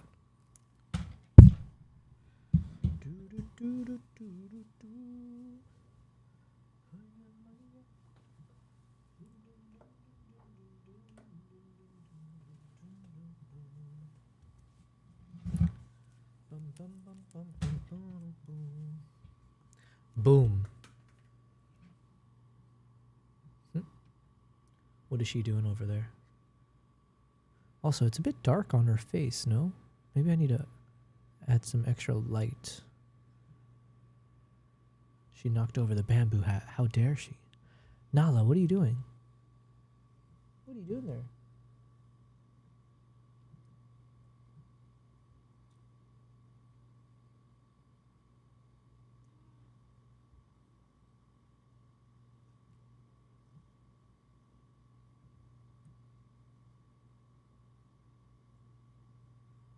Okay. We got distracted. I was supposed to answer your question. So, this Osmo Pocket 3 has been my go-to in my more recent trips. And I was mentioning on it might have even been yesterday's stream. This guy I'm a big fan of because super compact, right? So it's literally just this one. And there's even a little magnetic holder. So inside the thing, I don't know if you guys can see it. Let me see. Yeah, right there. You see that little thing? So that's like a magnetic ND filter. So they have a little slot on this case. So you just kind of have it ready to go. And then it's magnetically attached to the, the front of your lens here. Oh my God. Cover my eyes.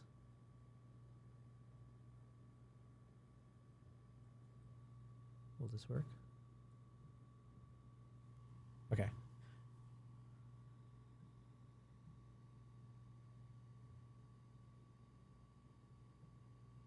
Come on. There it is. So right there, you can attach it onto it. Super easy. I haven't used it because I haven't traveled in a while. But then you just like, you flip this guy here, right? And the moment you do it, it turns on. And then it's ready to go. So I actually have it set to basically start recording from the moment I flip the switch. Or basically the moment I flip the screen, it turns on and starts recording right away. So there's no missed opportunity in the sense of like, boom, once it's on, it's ready to go. And then you can just like double, triple tap and it'll flip this guy around. Let's see if I can do it. Cover my eyes. There we go. So then from here, if I triple tap, or is it triple tap? You know, I haven't traveled in so long. I think if I triple tap this button, yeah, then it just flips it around, right? Super easy. And then so it just kind of like restabilizes. So now I can do like some selfie. I can see myself and I can like do my selfie stuff. And it shoots, I usually have it set to 4K 30 frames and I'm shooting in like 10-bit, 10-bit D-Log. So the quality is decent, right? It doesn't beat like my professional cameras, but it's pretty good. And just does that nice little transition over and starts recording. Bloop, bloop, bloop. So I'm a big fan of this. And like I said, it's got this extra battery pack. So then basically the moment you hook it in, once this battery drains, it just pulls from this lower source. And you can stick a USB-C to the back of this and just have it charging at the same time. And it's got the little stand here, so then I can just like set it up. And you can shoot in vertical as well. I just normally do more landscape stuff these days. So there you go. Cyrena says, there's a product that I was shown by MitMat 4D, could be useful for your IRL streaming. Yo, well, firstly, thanks for being here, Cyronius. Hello, hello. Thanks for the suggestion. Let's click on this link. Oh, wait, well, yeah, let's just put this away for now. So, Aurora, I would recommend something like this is great when you can't rely on your professional cameras. This is great for action camera. And then I mentioned I just bought this guy. So this is the DJI Osmo Nano. So this one, that way I can actually like strap it onto my like a magnetic necklace, or I can put it onto a hat clip. So then this way it's always on when I'm on an adventure, right? So we can start recording those moments that happen when it's too fast to capture. So yeah, those are like my current solutions to be able to not miss a moment. Oh, I'm not going to be able to reach it. All right, I'll put it here. Cyronia sent me a link. Let's check this out. From AliExpress. Copy. Let me copy this link.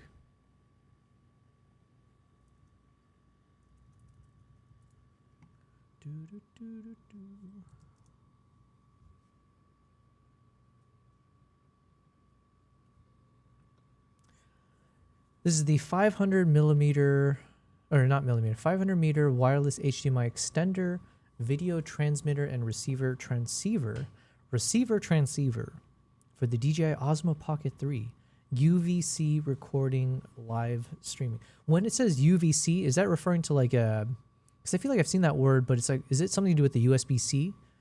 Or like you can hook it up via USB-C?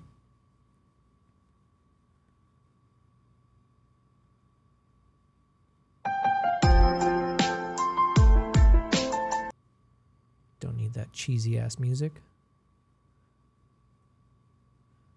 Okay, interesting. So I guess you would hook this to the bottom of the Osmo Pocket.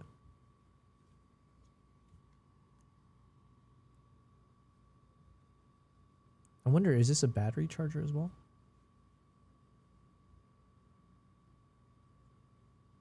I guess it is battery there.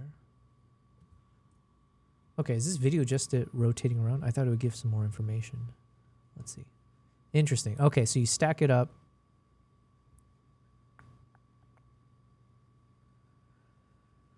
Okay, so the transmitter goes onto the base of the Osmo Pocket, and then the receiver hooks up to whatever, I guess my Rodecaster as a USB-C source. So that's interesting. So I do have, my Rodecaster has a USB-C.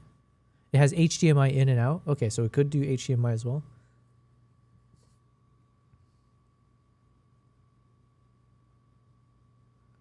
Okay, okay.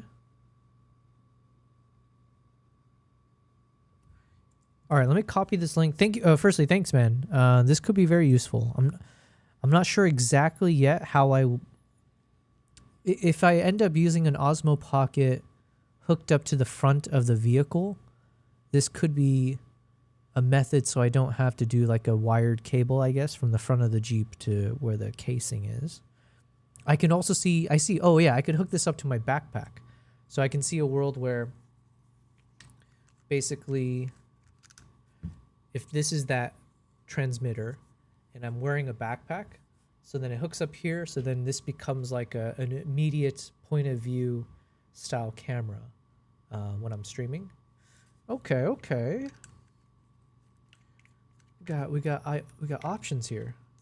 Or I guess I could use it as a secondary camera. So if I'm on the Jeep, I guess I could have it in selfie mode, so I could switch to this view instead of the interior view from like a higher angle. It could just be like a closer eye level one. Okay. Not only that, but the transmitter can also be used with a webcam or any HDMI input. All right. Oh, HDMI input. Gotcha. Wait, HDMI input. But it's always got to be an Osmo Pocket. I'm assuming it's only for this product. Just so I don't forget this link, I'm just going to type it into our DM so I won't lose track of it. Thank you very much, man. I appreciate it. All right. Okay, let's hide this again. The Osmo Pocket, yeah, do it. Okay. Man, I'm spending so much money, Cyronius. Okay. So at this point, the more money I spend on this project, in some ways it's a good thing because it's making it more of like convincing me.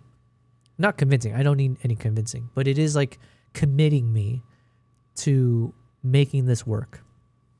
So, yeah.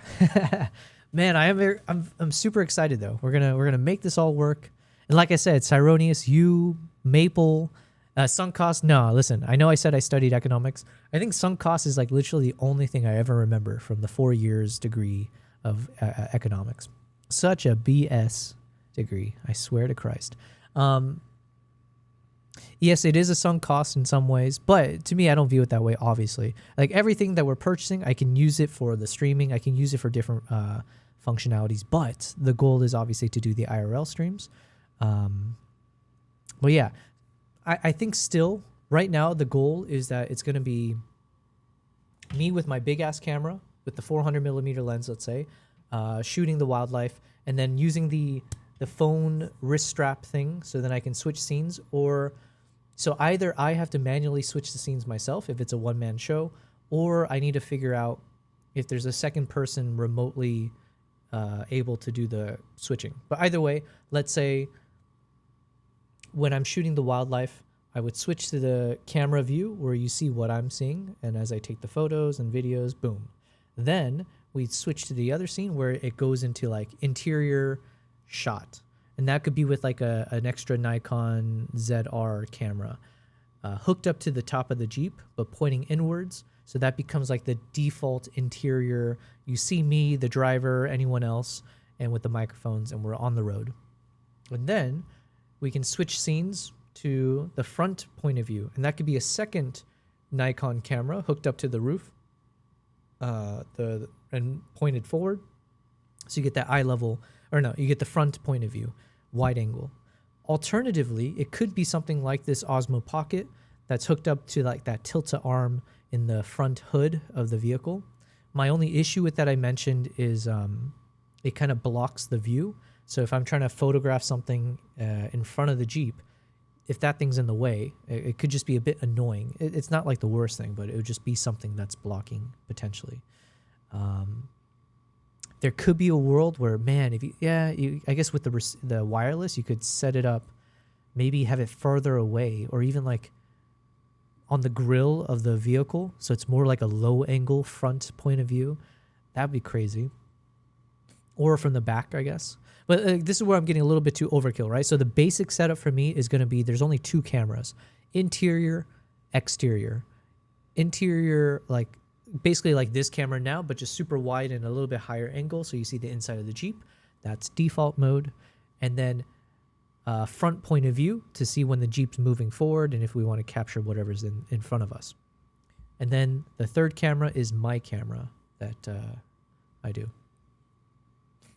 Remote switching can be a thing. What did that price come for you? The remote switching? Oh, I don't remember. The Pyro H, is that what you're talking about? Oh no, remote switching can be a thing. What did that price come for you? Which price are we talking about? But all in, I mean, I am spending, it is a lot, right? I think right now to purchase, I mentioned there's a 3D, oh, the AliExpress item. Oh, that was like about $250, I think. It's like 1,000 dirhams. VAT not included. So I'm going to assume it's about like $250 to $300.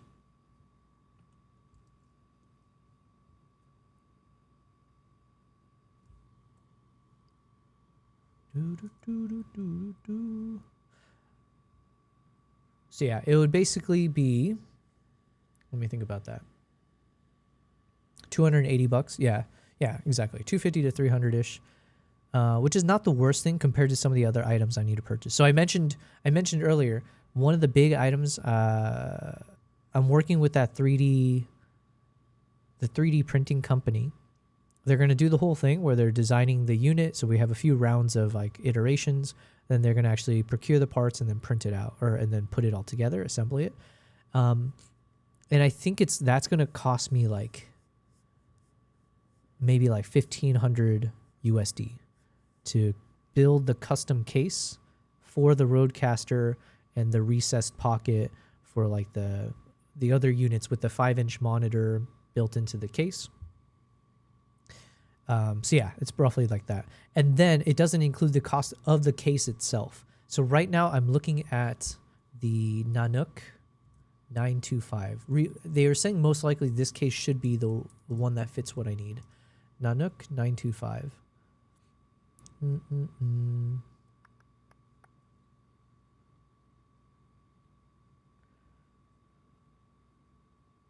So it's a pretty compact case. So hopefully, I'm gonna work with them on the designs and everything, but I'm hoping it's a deep enough case where they can have that, the aluminum base plate near the top end of this lid, or the base.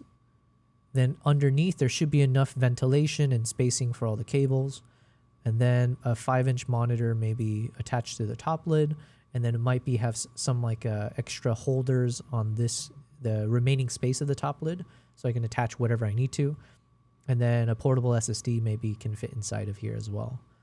So then all the cutouts for the ventilation and the exterior ports, and there you go. So then this case I think will cost an extra like $200 or so. So yeah, those are some of the big costs.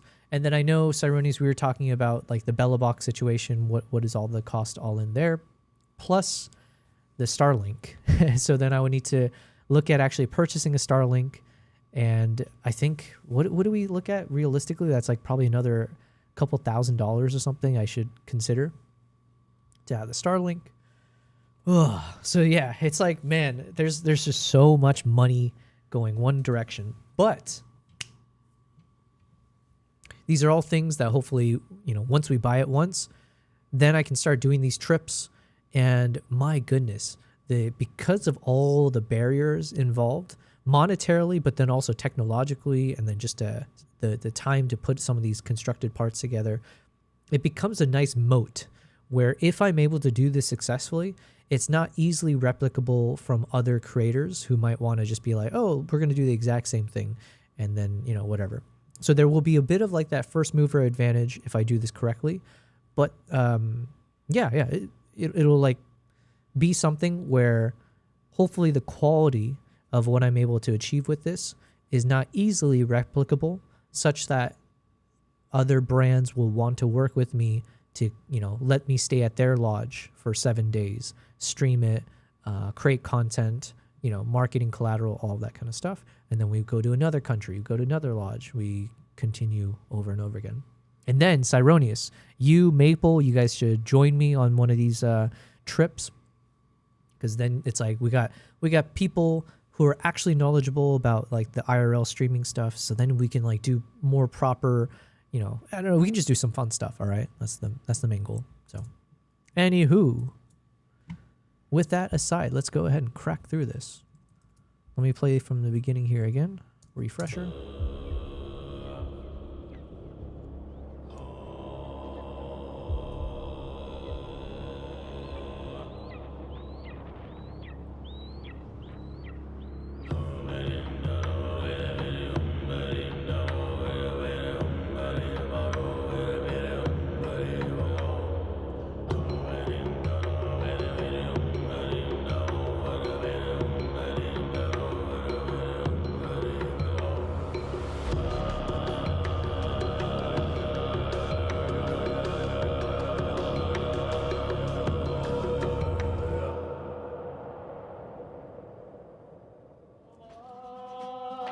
Okay, so then the opening, then we get this chapter.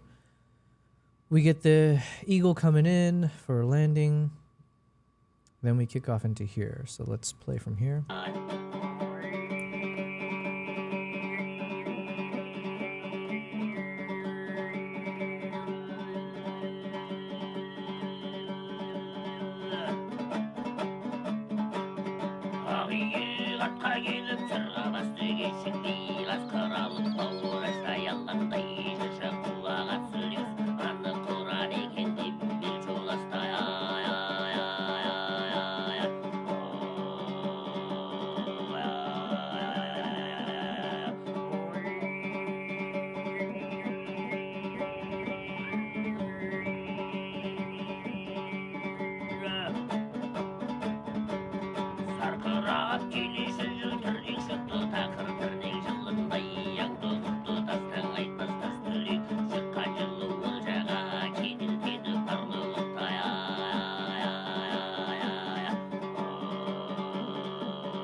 Okay, so the ending's okay.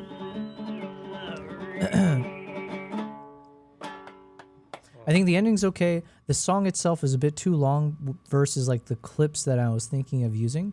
I don't think I have enough to hold me across.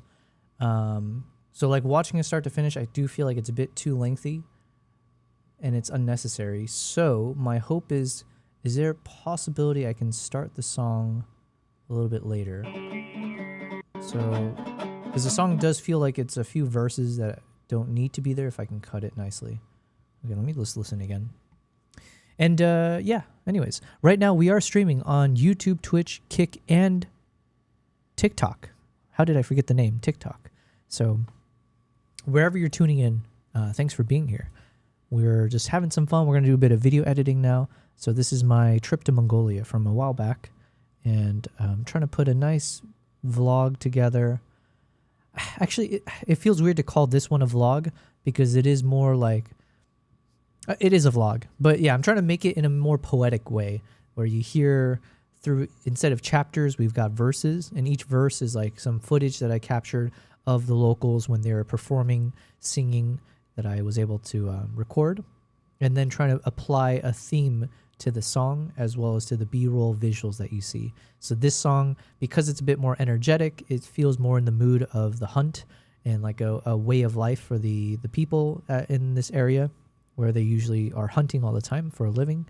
So Yeah, that's what we're trying to mix. We got Skull Bazaar in the chat. Skull Bazaar, hello, hello. Awesome emote. I've never seen that emote before. It looks pretty cool. Thank you for saying hi on both the Kick and Twitch side of things. Man, I appreciate the double love. You know, we are a small streamer, so every time people support, it's a big deal. Big deal. Thank you for coming back, Skull. 2 days in a row, I believe, yeah? So I'm glad I was able to hook you in to keep watching what I do. Right now, I'm going to do this thing, which is somewhat monotonous because I'm going to be rewatching and rewatching parts of this to make a video.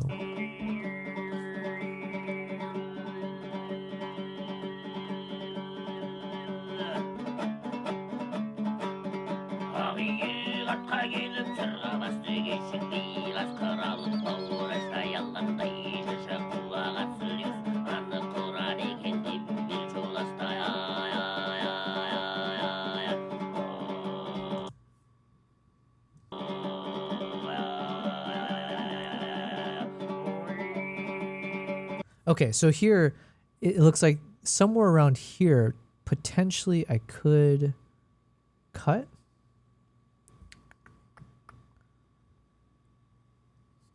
Because it sounds like he's about to kick off to the next verse, right? Come on.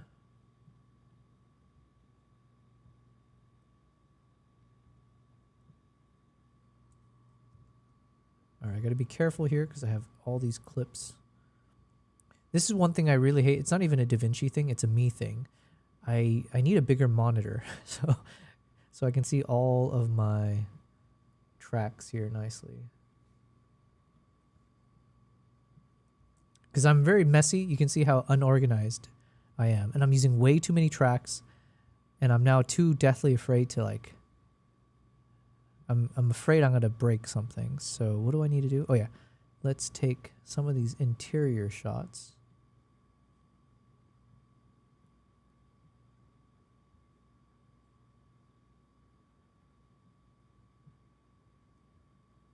Okay. Let me just drag it over somewhere safe for now. All right. And then...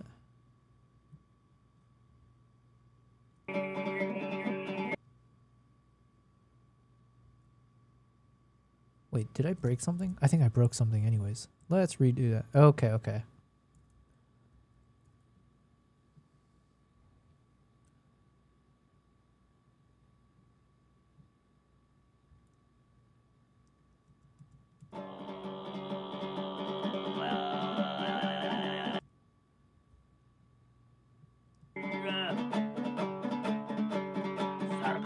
Okay.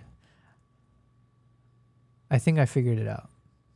So basically I just cut out one entire verse because it sounds like it's a bit repetitive. Like you heard him finish one verse and he's starting the new one. And there's this consistent pattern there in between this the verse where he does the throat singing. So I think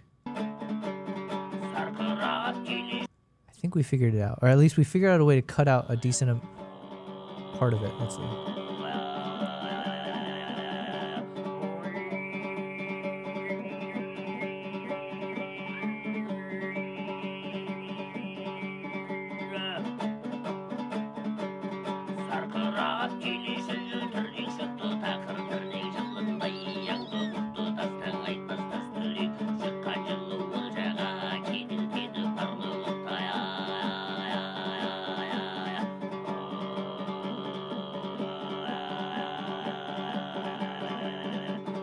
Okay, and then I removed all the clips, so I need to bring it back. But I think we got our answer. And that way, we've cut down the part in the middle here, so I don't have to use too many extended shots. But we still end up with that shot at the end.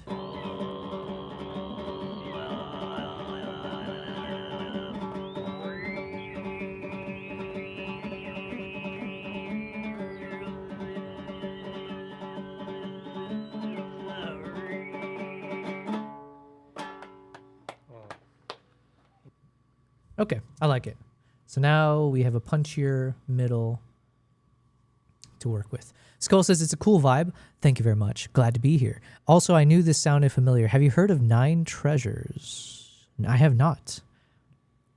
That might be something. Skull, are you part of my Discord channel? Feel free to, if you are on the Discord channel, well, one, you should join. Let me go ahead and plug myself. But if you could put a link to what you're talking about in the general, I think there's like a thread for chats. That way I don't forget it, so I can click on it later. That's one way that I won't forget this. Because the problem is, I can't play it on stream.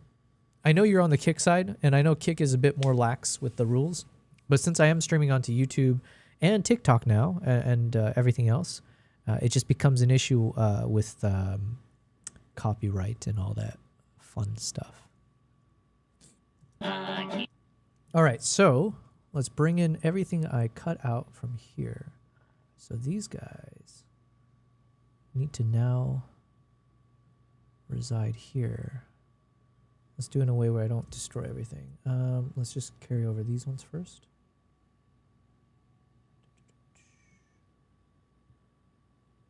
Okay.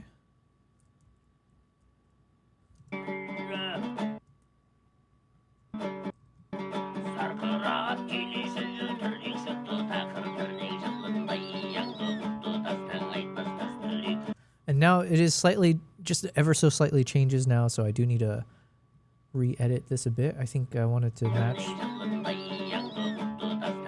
So now this clip needs to be just a little bit shorter.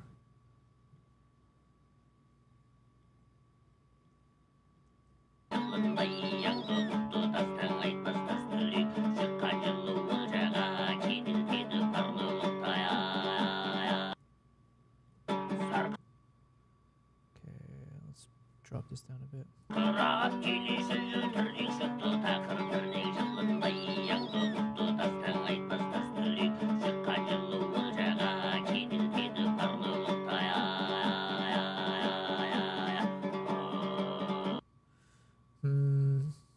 Something about the flow is now different.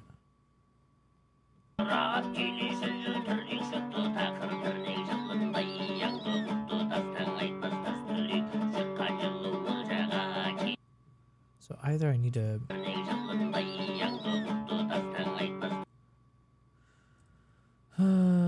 what is off? Something about this feels off and I don't know what. Maybe if we increase this?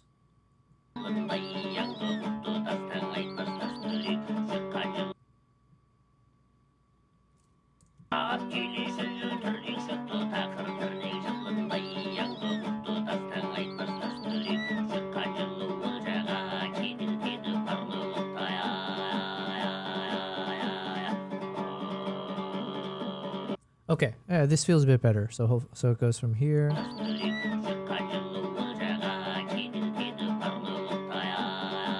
And then we want it to start a little bit later, so something like this.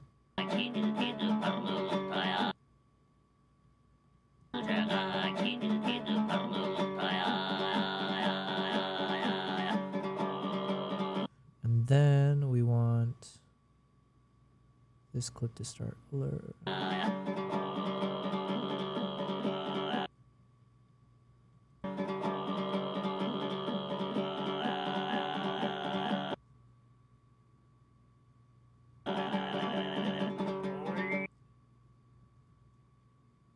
I don't know if anything I'm doing is making sense to you guys, but hear me out, hear me out. We're gonna make this work.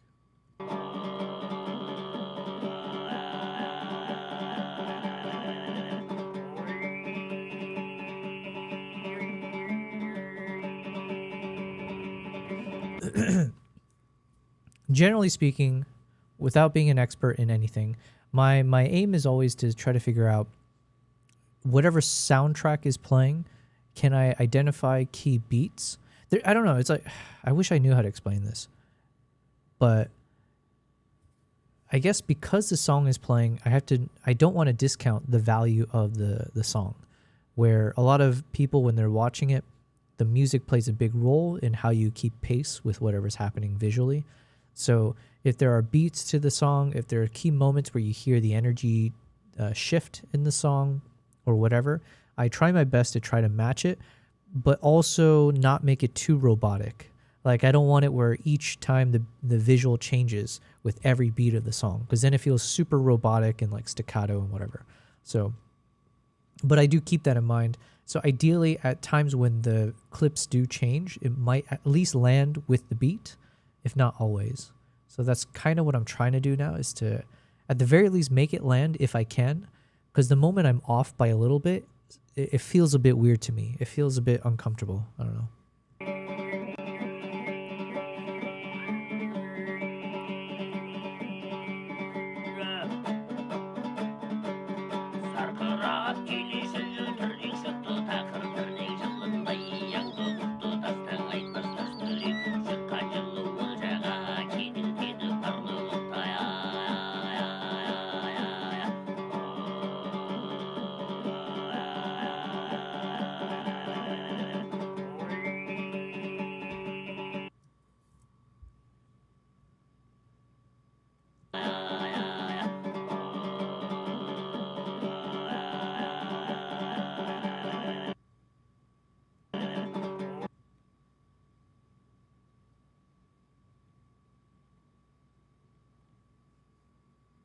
Maybe if I fade this one in, let's stabilize.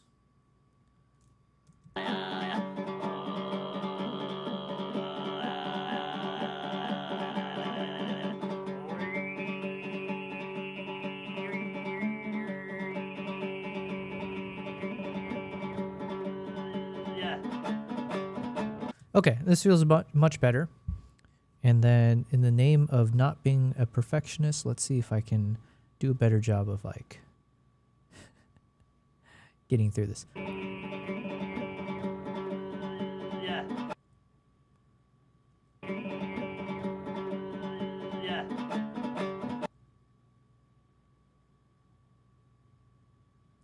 Okay, so then where are the other clips that I've got? Let's see here.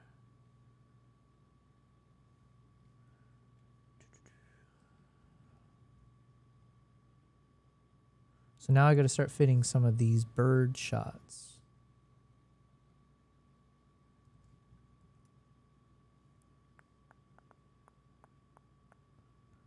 So we need to add these bird shots in a nice way.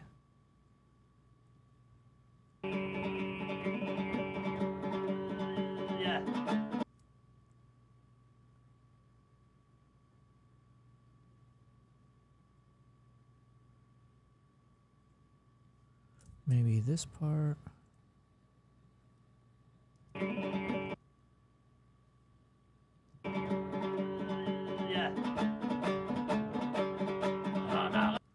Could just end with this one.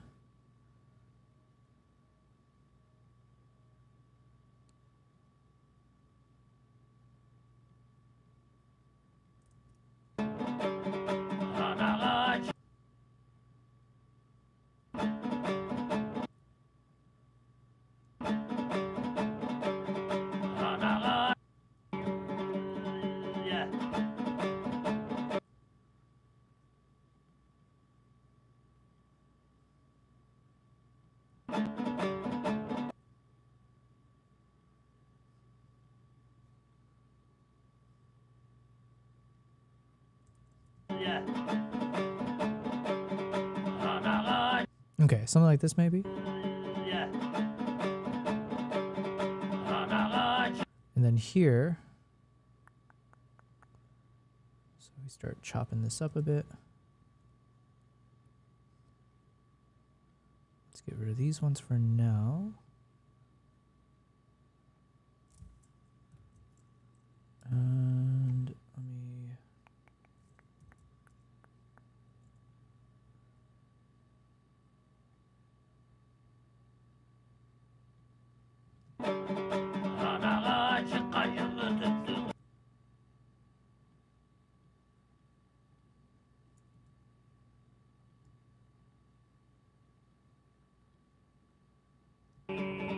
All right, let's see. Rachel says she's back. Rachel is back. Thanks for being back. We're making some progress here. Oh. I cannot wait. I cannot wait for this video to be done. And I say this lovingly. I really am This video is going to be one, it's definitely stretched me, creatively speaking, to think a bit differently with how I'm trying to make these vlogs, to not always make it feel like a diary where I just structure it chronologically, start, you know, beginning, middle, and end. So I'm very, very happy that I'm going through this exercise when I am now. But I cannot wait to be done with this because holy Christ, the amount of mental blockers that I had the whole time of making this video. I just want to go back to a normal travel vlog where I just go, hey, I went to this country and I did this and this and this. I cannot wait to go back to that. There's a reason I think that formula works. Trying to retroactively put in this kind of a more artistic structure when I didn't film any of this with that in mind, it is a bit of a headache where I'm trying to do my best to find pieces of the puzzle that might not even be there and try to Frankenstein some pieces together to fit into I'm trying to, what is the phrase? I'm trying to square the circle, essentially. So, but now that I'm like more into filmmaking, or at least as I learn more and more about the process, like I said, for my future trips, I am trying to have that concept in mind before I do the trip. So I'm hoping to have a bit more of like, here's how I would tell this story when I travel to X country for this reason. And that way, and I guess this is what proper filmmakers do, right? That way you have a shot list, you have your story beats, and then you know what you need to film, what you don't need to film, boom, right? Just very, very clean. But obviously I didn't do that. I went on these trips with nothing in mind, not knowing anything, and just hitting record as much as possible, and then seeing if I happen to get the right types of shots needed. So I'm saying this like, not in a bad way. It's more just like, oh, it's part of the learning. And actually I'm seeing now why it's so important to have the thought process beforehand. Because it makes everything else much easier, right? You don't have to struggle as much as I have trying to figure out what is there a story here at all? Do I have the right clips? If I don't have the right clips, how do I bullshit my way to having the right clips? You know, all of it. Fed says, I think you are complicating it. Sorry, that's not helpful. No, no. I mean, you're not wrong, right? Like I said, I'm very aware that I have completely complicated this process. That's why we've been sitting on this video for months, right? Because I decided to. I have no one to blame, and I don't mean it as like a blame. Like I said, I would not do it any other way. But as part of this decision I made to try to make a more unconventional, storied way to finish this trip to Mongolia, with it comes with like all the headaches of trying to figure out how to do this properly when you don't have all the right pieces, let's say. But yeah, I'm very happy with it. Just, oh my God, I cannot wait to be done, because then we can go to our next country and the next country. And at that point, I probably will go back to a more typical vlog style, but with a bit more inspirations that I've captured. Black Fox 0122 says hi. Hello over on the Twitch side. And you got Black Fox in the name. This is how many streams in a row that have I been talking about foxes? Is it foxes? Oh, we had this conversation before. Wait. Foxes, is that the correct? Is there a plural version? Yes, okay, foxes. I've actually seen a black fox. I saw some crazy, it looked like a hybrid in Hokkaido.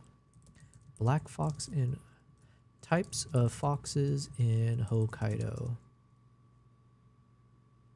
I saw the Izo red fox, of course.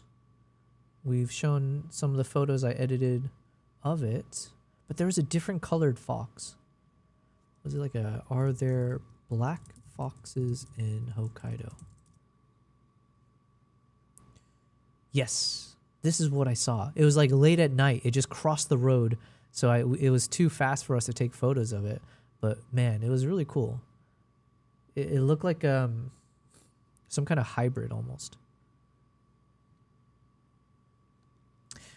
Black Fox asks, what do you think of the R50V? I don't think about anything, to be honest. But I don't know much about these different cameras. I'm assuming it's a camera, right? R50, is that like Canon? Canon R something? R50V? Canon. It's a 24 megapixel APS-C mirrorless Launched in early 2025, 4K 60 with a bit of a crop, 4K 30 oversample from 6K, Canon log, and then a front-facing tally light. I've never used that.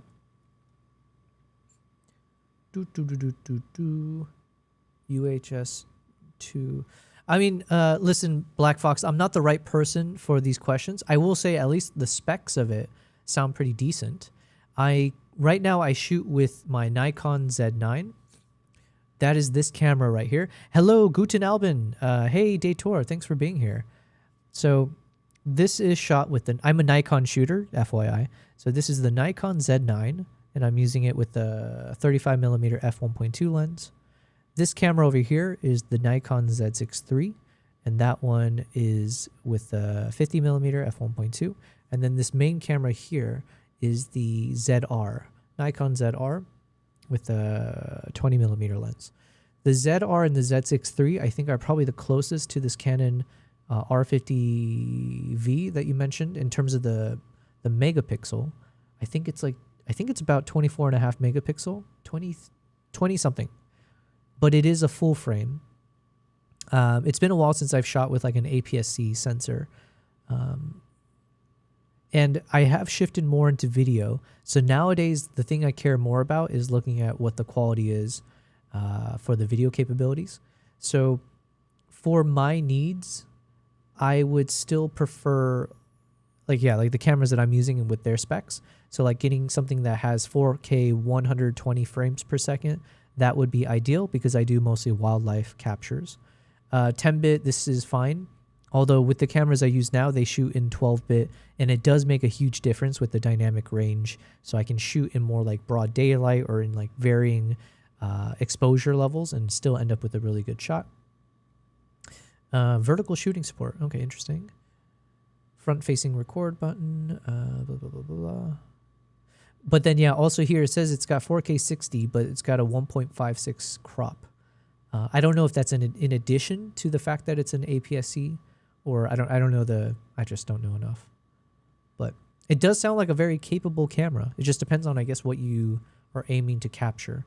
For wildlife, I find that the 24 megapixel is probably just at the acceptable range of wildlife. Shooting with the Z9, which is more like in that 40-50 megapixel, that tends to be much better, safer when you need to do wildlife captures, because then you can punch in, crop whatever you need to in a cleaner fashion. But yeah. Sorry, it's not the best answer. I just don't know enough about most things. But yeah. Black Foxes, I'm more into commercial content. That is my thought as a B/like gimbal camera. My main camera is an Ursa with a 12-bit and 4K 120. Ooh, this is a question maybe for some others in my community, like Fedorevsky. He knows a lot about camera stuff. I've never shot with this Ursa camera.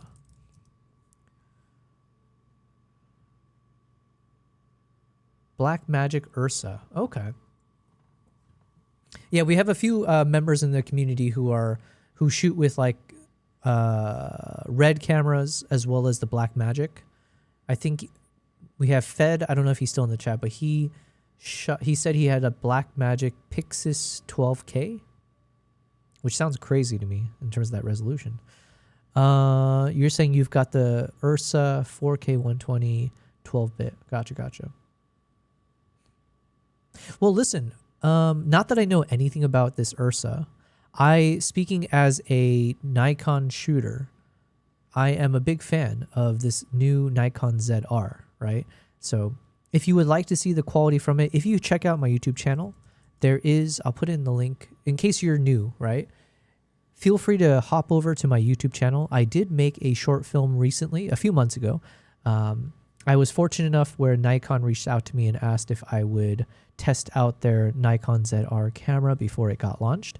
And so I took it with me to Uganda at this like chimpanzee island sanctuary.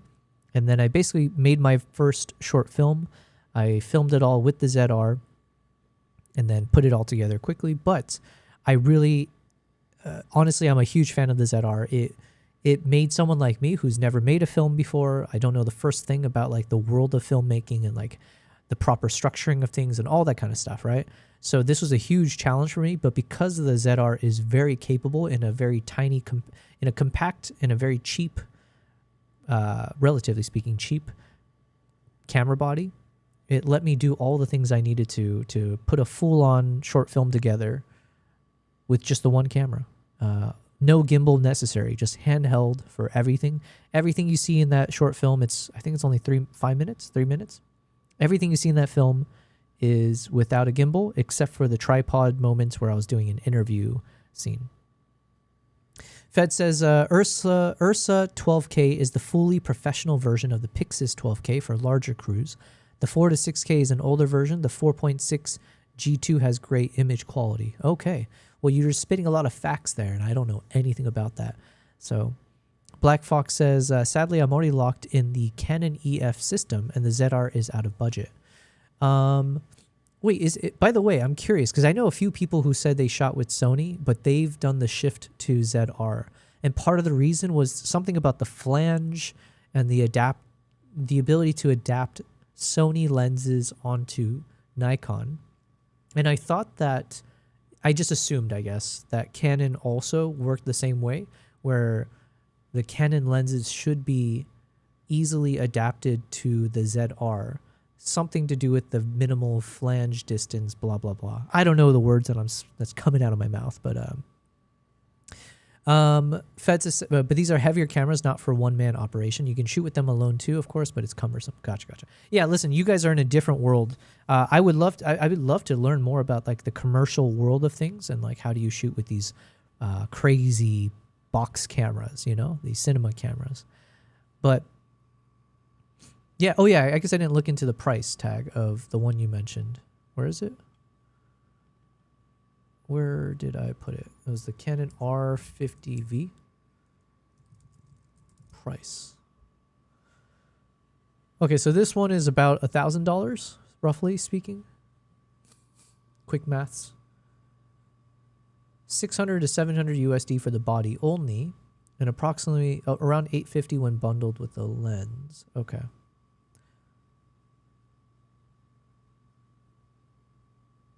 Well, yeah, I mean, listen, I can't speak much to this with any level of expertise, unfortunately. But at least on paper, when you're saying it sounds like it's a pretty capable camera, I just have no idea how you would use it as like a secondary camera compared to the other one you've got. But I'm assuming the Ursa is like a full frame. So I wonder if that becomes an issue in any sense, if you're using this like APS-C sensor and getting a decent level of cropping to your shots. But yeah. In the meantime, let's go back into this thing here.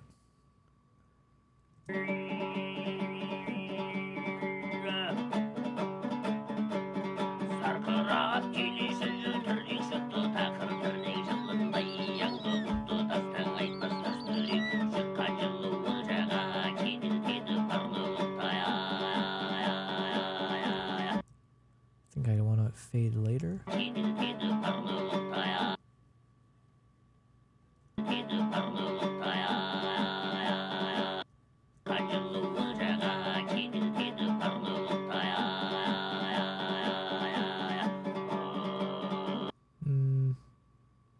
Let's try again.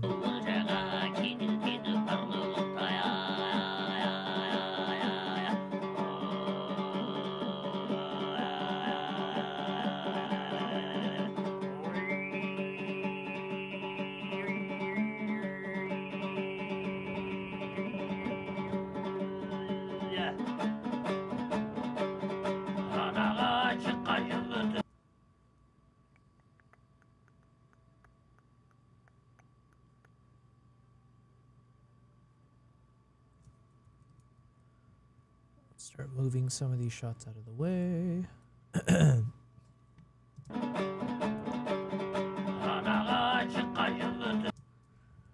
And this one we need to shorten now. Let's see.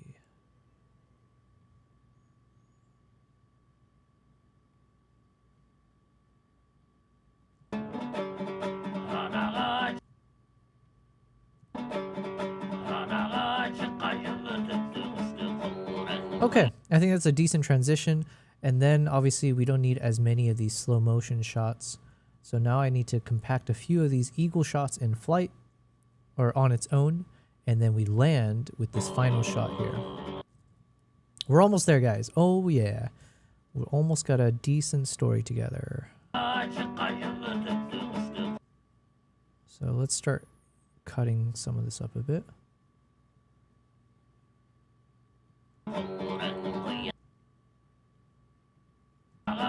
Black Fox says the Ursa has a 35mm sensor, so 1.7 crop.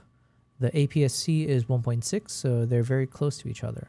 Oh, okay. You know what? And like I said, this is a world where you guys are beyond, way beyond me in terms of knowledge base or experience or anything. So I guess I've never shot with like a 35mm sensor. But yeah. Black Magic Ursa. I wonder when in my life will I be able to get my hands on one of these guys? Who can I convince? Black Magic cameras. Is there on the Black Magic website, do they kind of rank? Do they show you all of their cameras ranked by price?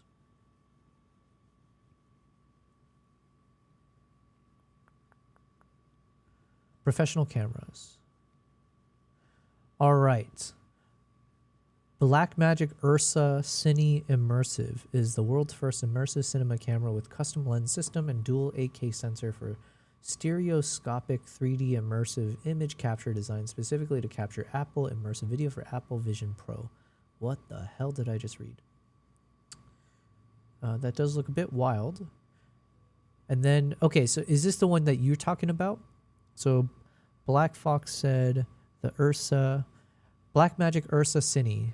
It's 12K full frame, 65mm 17K model, 16 stops of dynamic range built in. I don't understand. It sounds wild to me. Cameras that shoot 12K.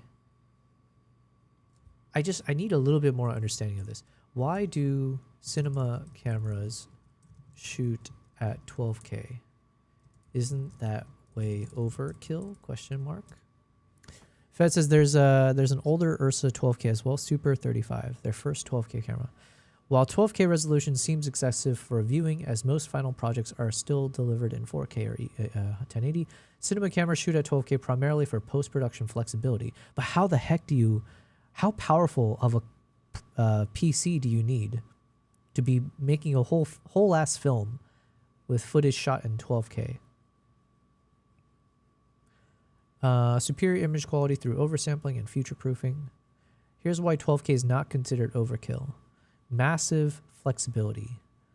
Well, I mean, I get that. But it's like, even with 8K, I feel like 8K is enough to punch in like 2x into your shot. And isn't it just better to have the proper lenses and framings? Reframing and punch-ins. 12K has 4x the data of 4K. Editor can zoom, crop, or reframe up to 200% more. Yeah. Virtual multicam. Sure, so you can replicate it looking like it's multiple cameras. Stabilization. That one I can understand, I guess, to a certain point.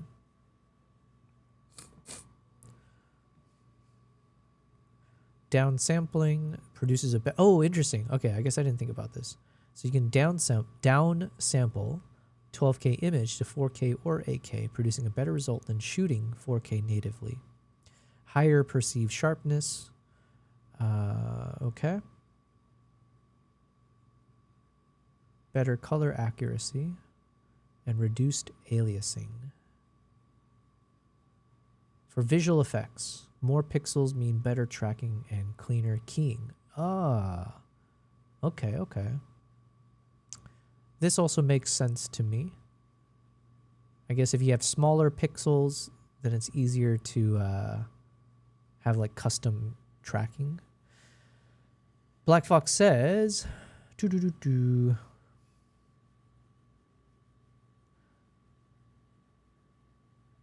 those old models are not as expensive. I paid $1,500 USD for mine. It's 10 years old, used. You don't have to shoot at 12K. The camera has a new type of sensor, so you can shoot 8K, 4K, also in full frame. B-RAW, brah. I want a Blackmagic camera just so I can say brah. I just need a workstation GPU.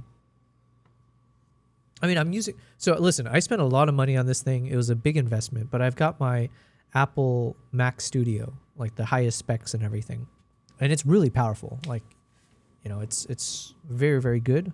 But even, you know, at times, if I'm playing around with, like, 8K footage, or sometimes, like, 6K footage, depending on what... Like, if I'm using Dehancer and a few other things, it definitely is pretty, pretty heavy and stuttery. Imagining 12K. Oh my god.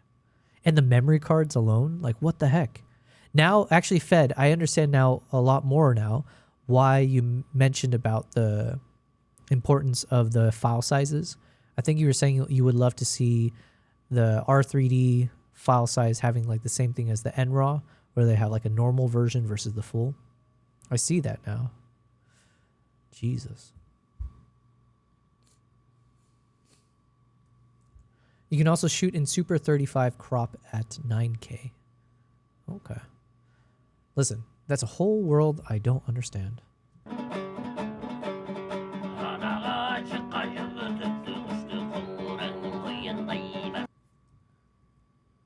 Okay, just one by one, I'm going to bring in these shots, see if we can sync it up to the beats.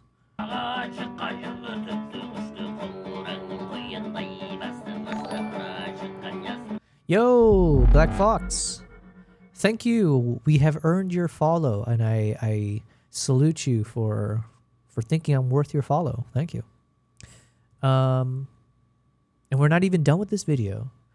Who knows? This could be really terrible, but we're trying. So I think here I need to cut it a little bit earlier. Let's see. A little bit more.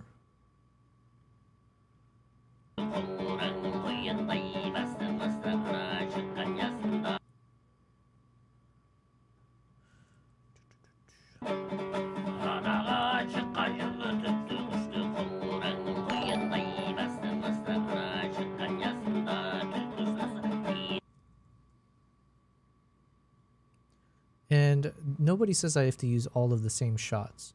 So I can always look to see what do I cut out of this. This one I might be able to shorten a bit. So we can do the head turning. I like the head turn shot. But yeah, we don't need the full.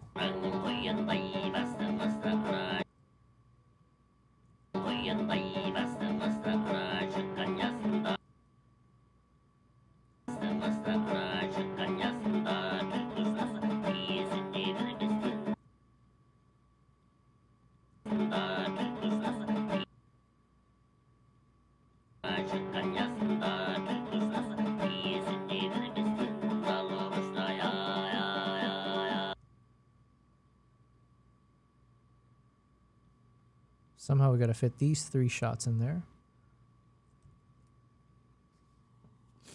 Black Fox says, oh no, sorry. Fed says you can also, oh yeah, the normal mode is half the bit rate. Black Fox says maybe right click the audio and detect beats. I prefer it that way to edit music. Oh, you know what? I've never used that. I've never used that before. So if you click the audio, you're saying there's some kind of function. Oh, show music beats. Ho ho ho ho. Well, I wonder if it'll work. I'm assuming it should work. Oh my god. Yo, Black Fox, I feel like I need to follow you. We got it all mixed up here. I need to follow you.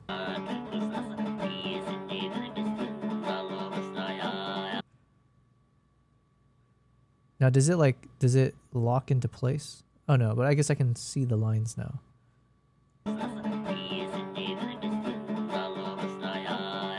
Yeah, it looks like it's pretty well done here.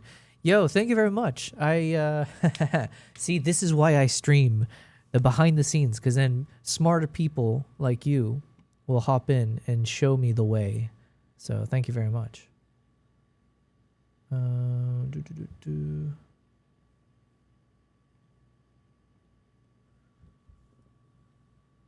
All right, I feel a sneeze coming. Hopefully we can ignore it. So if I keep every single one of these shots, I have 1, 2, 3, 4 to fit in.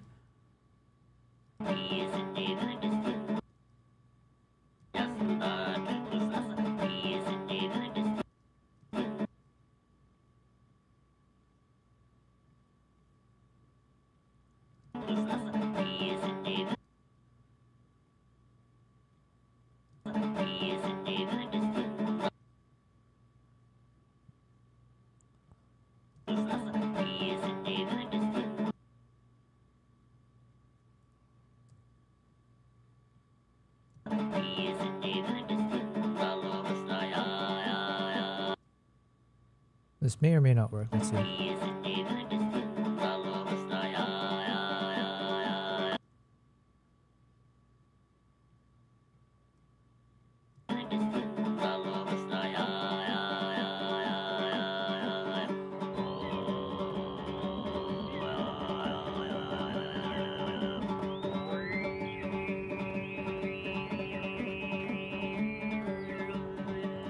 Okay, okay. Now, I'm sure we'll do a bit more refinement here and there, but I think we at least have the key footage is all footage put together. Let's see.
Okay. Generally speaking, I think this is good enough. This is the way. We've got a decent flow. Storyline wise, I mean, we kind of have a structure here where we set the scene that this is about the hunt. So we're about to see one of the key pillars of the Altai people, which is that they're eagle hunters. So all of this shot is kind of showing them as they get ready to go on a hunt. As they first do we do a close up of the eagle and the hunter. Boom! Now they're on horseback, heading off into the mountains, going up the mountain, reaching the top of the mountain, disembarking, searching,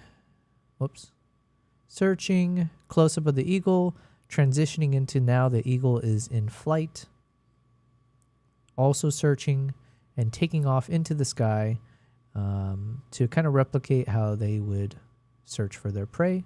And then here we go, ending with this kind of point of view shot of the eagle, flying towards its prey, or in this case, obviously, like I said, I'm missing a shot, so they don't actually do the hunt, but we do at least get a sticking the landing and ending it. Can you imagine, though, in a separate world, or eventually someday, if you have this GoPro hooked up to the eagle, and if the eagle did see the jackrabbit or the fox, and can you imagine how crazy that footage is? To see imagine over here in the distance, we see a little tiny dot, which is the fox. And all of a sudden, as the eagle is barreling closer and closer, you see the fox running away, and then whether the hunt happens or like if it's successful or not. But either way, to get that close angle of how nature does its thing, oh, it's so crazy. And there we go. Then it ends. Black Fox says, I would apply some stabilization for the horse shot, and I kind of dislike the jumping between the motion of the shots, but solid work so far. Thank you. Yes, these are good suggestions. I don't know how much I'm going to be able to stabilize it. I'll try my best. I know some of these are going to be really tough because the horse ride, I mean, it was pretty bumpy, so it wasn't like the most stable. Let's see. But I know what you're talking about. There's a few of these shots that are very jarring. And I mentioned this on the stream. This shot right here, for example, is pretty jarring because you see the camera shifting around. This was a creative decision, or I chose to keep this here just to add a bit more of like a chaotic feel to it as we were going up the mountain. So this one here, if this is one of the shots you're referencing about like the motion of the shots and stuff, this is just currently an intentional thing of keeping a shot that is a little bit dizzying as they're going up the mountain. But then this one is also a bit rocky. So let me see.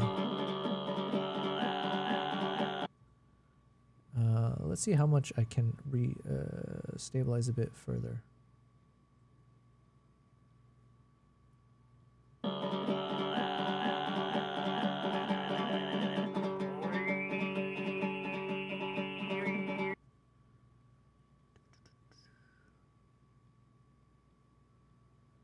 And thank you very much for the suggestions, by the way.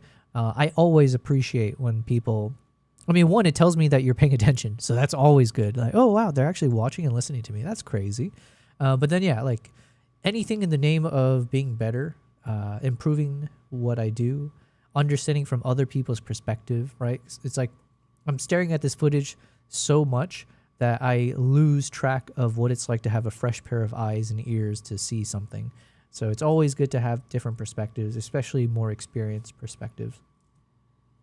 I need to figure out how to improve my mic as well. Or I have to improve something about myself because I feel I'm very parched. And I can hear in my headphones the sound of like my lips smacking, and I hate it. Or like the little... those kind of things. Oh, God. It's like a personal... something I don't like. I need to figure out how to... yeah, I got to figure this out. Black Magic says, Black Fox says, with motion, I think of panning left on the first shot and jump cutting to a second shot that pans right. The first shot, which shot was that? I don't do a lot of panning left and right. Usually I've been fairly basic with my like visual motion effects or whatever you call it. I just do usually a bit of like zooming in and out for the most. Like usually that's about it. So I'm trying to figure out which shot you're talking about. This first shot here, we just kind of faded in. And then I'm zooming in. So I guess this is what they call the establishing shot.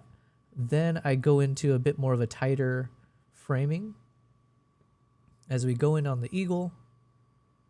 And then we kind of complete the circuit as we now go... well, actually, this one doesn't make as much sense, but now we're on the back side of the guy. But here, then I just have it fade away. So now it's like a connection of the backside and backside. And you see a little bit of the horse here. So you go from backside of the characters as they're staring. He's not really staring, but you can imagine if they were staring off into the distance. And as they're doing that, now we're going into the distance, right? So now we're switching to this clip where they're on horseback. We're still from the same point of view, angle-wise, of being behind them. But now they're heading into that direction of the distance. Then we get this kind of chaotic shot as they go from ground level to starting to go up the mountain. This one I didn't apply anything. It's just like naturally very shaky, besides a bit of stabilization. And this one I didn't do anything, just kind of showing the change of scenery as we're going slightly higher. And then this one was the only kind of transition point where as I point the camera towards the horse's head, then just kind of showing, again, the passage of time as now we end up in the snowy patch. And then just keep on going up the mountain. I think this one also I need to stabilize. But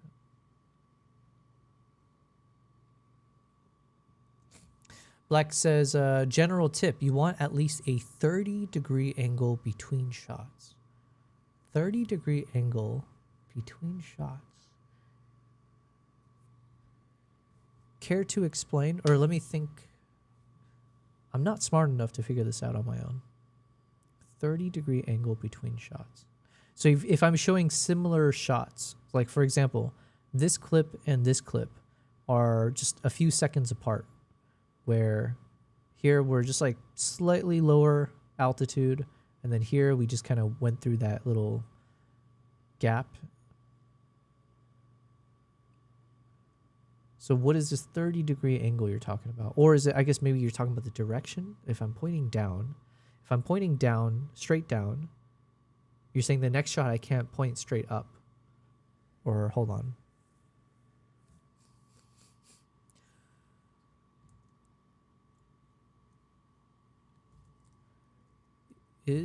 What is the 30-degree angle between shots rule in film? The 30-degree rule is a continuity editing guideline stating that the camera must move at least 30 degrees relative.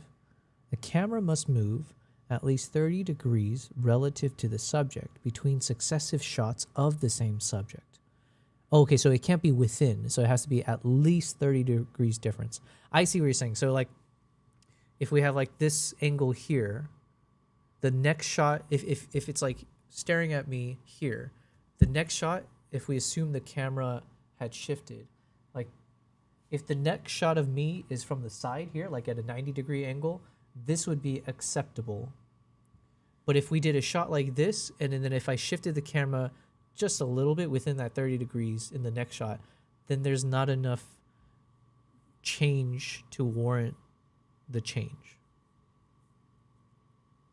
Oh, but then it's also giving the explanation here. It's saying it prevents jump cuts, jarring, unintentional, or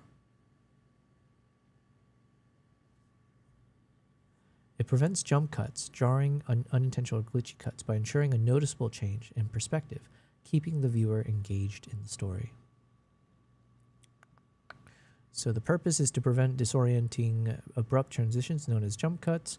Application: when cutting from one shot to another, the camera angle should change at least 30 degrees.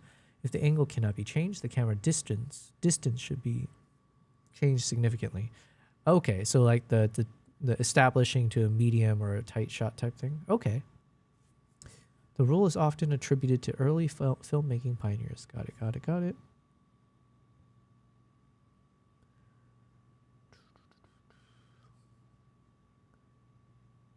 Well, thank you. Wow, we learned something new on today's stream. So then I guess I need to keep this in mind now going forward. So this is sticking to the rule because, well, it might be not 30 degrees. It might be within the 30-degree angle, but at least we went from a far away shot to jumping pretty close. So there's at least a noticeable perspective shift, I guess. And then here is this is definitely beyond 30 degrees because now we're on the back side. Now this is a different subject. And then different subject. In this one, now we were on the back left side of the subject. Now we're on the back right-esque, a rightish, I guess, shot. Which that could be also a bit jarring or not. Sometimes I imagine you want the positioning of the person to be somewhat the same between shots. Here we went from a close-up shot to a far away, so I guess that could be okay as well. And then here is the same subject, but showing passage of time, so at least the environment's changing. This is, I guess, a bit of a jump cut, right?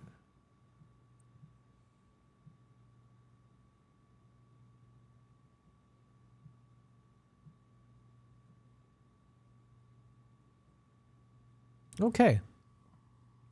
Well, I don't know if I'm necessarily following it properly, but I understand this rule now. Nice, nice. Thank you very much.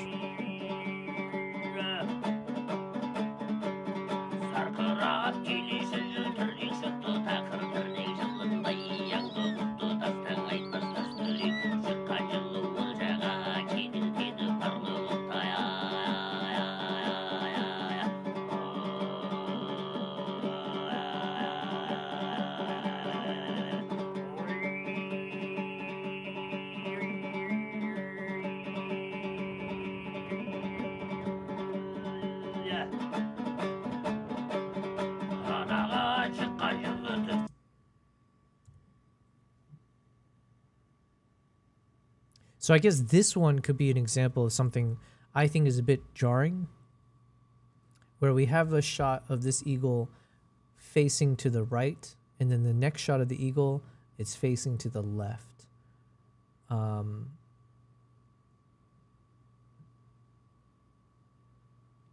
So here's a solution based on the other shots that I see here. Perhaps, could I flip both of these shots? Could I flip both of these shots?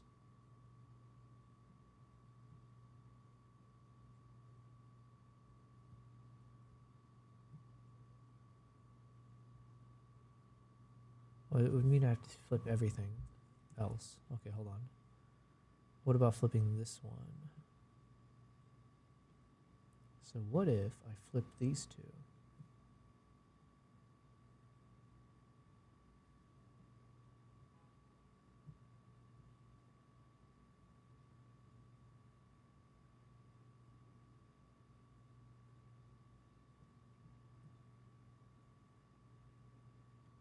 Okay, so I think this could be an example of where I think I want to make sure there's a feeling of continuity wherever possible, and even something as simple as like the positioning of the body of the subject, being a bit consistent throughout could at least make it so when there's abrupt changes to the environment, it's a bit more easy to follow.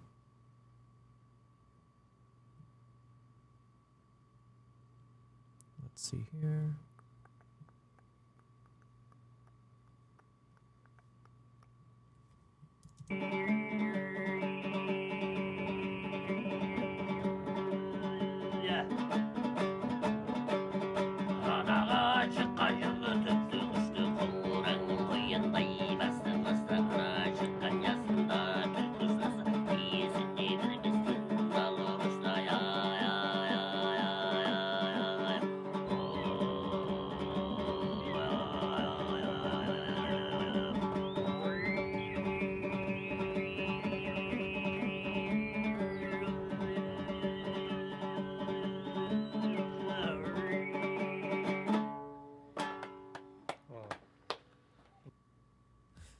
All right.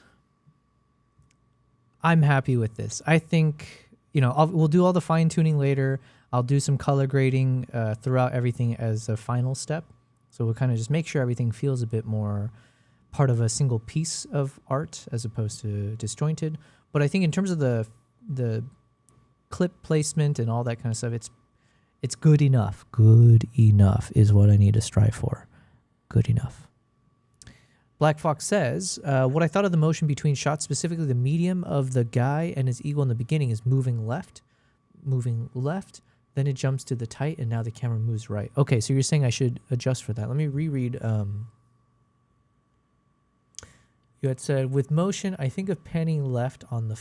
So panning left on the first shot and jump cutting to the second shot that pans right.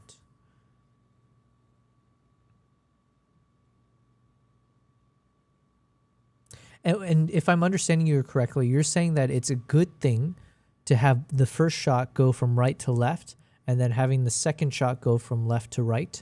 Or is that jarring? Are you saying do the opposite of that, or are you saying do that?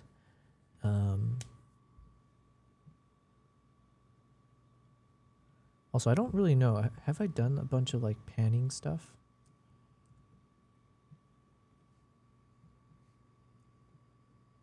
So you're saying basically by the end of this clip, you want me to shift it more this way?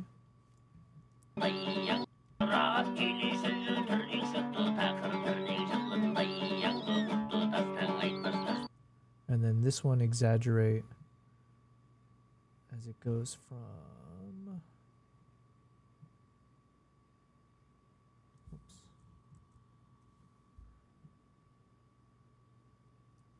So by this part here...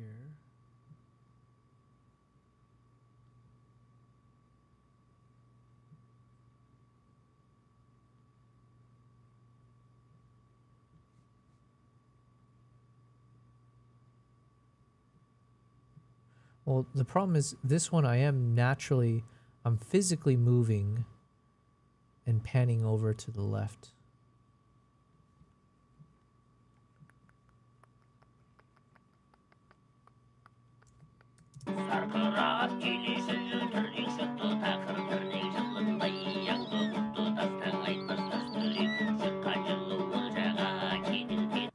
Black Fox says, did I miss something as we're rolling since you started figuring out what I mean with the motion of the shots?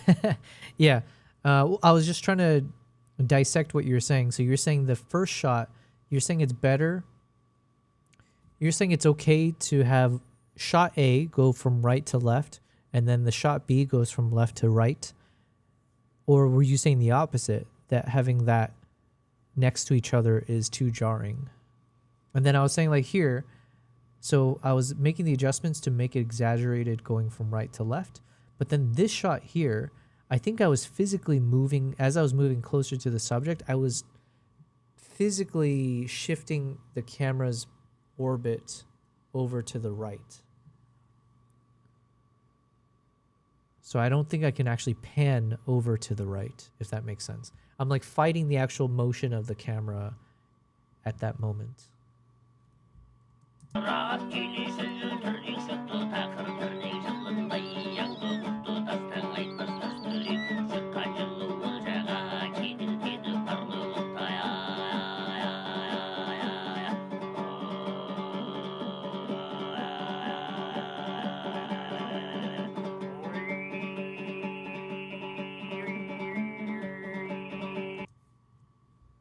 There's a little wiggle at the end of that shot that's...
All right, let's see if this... I'm trying to... Yeah, I don't know if I'm doing the right thing here, but we'll see. Black Fox says, I think it kind of disrupts the flow of the video if you do that. Oh, okay, I was misreading what you said. I thought you were saying to do that.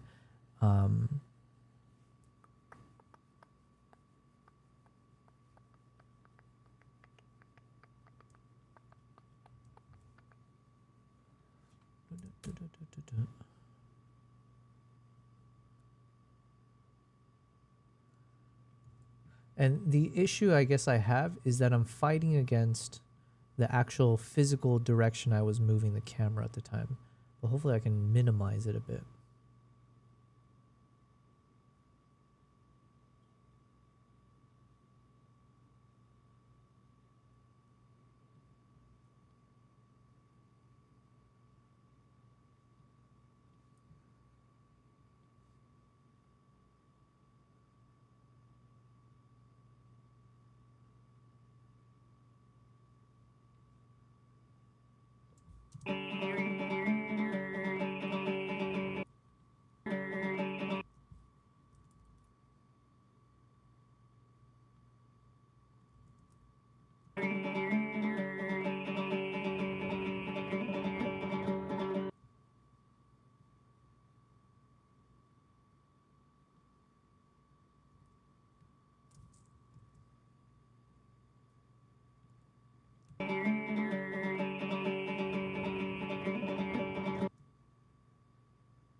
Man, I'm just sometimes I just wing it and hope for the best. That's basically what I'm doing right now.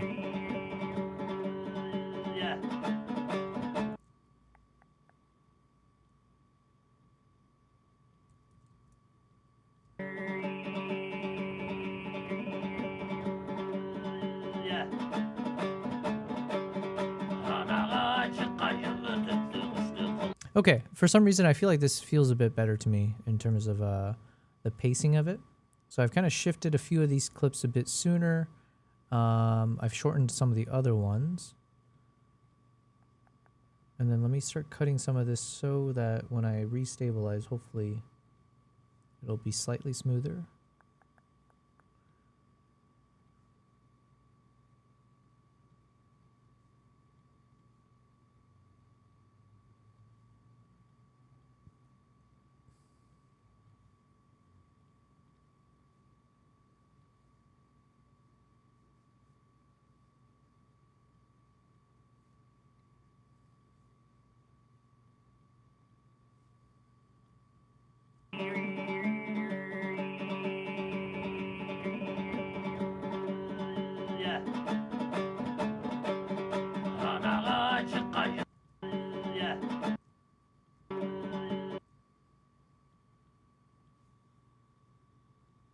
And then I'm thinking I might zoom in on this shot just a bit to kind of start pointing it towards the eagle on the ground.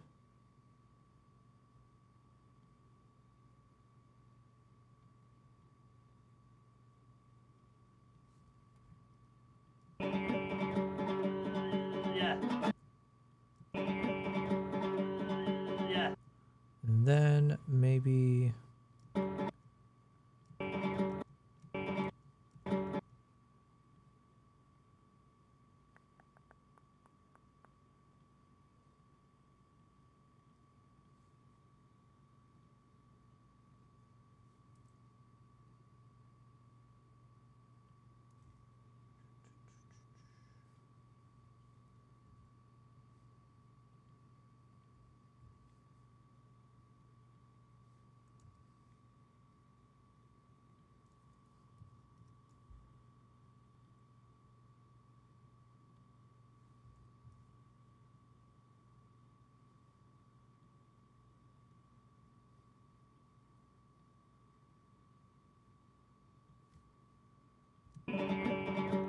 ooh, yikes. Forgot. Let's add the little keyframe here. Okay. Black Fox says maybe try to ease out of the first motion so it stops and then pans right. Yeah, I hopefully I did that. Or did I? All right, let me get back to that in a second. Let me just see if I did this correctly.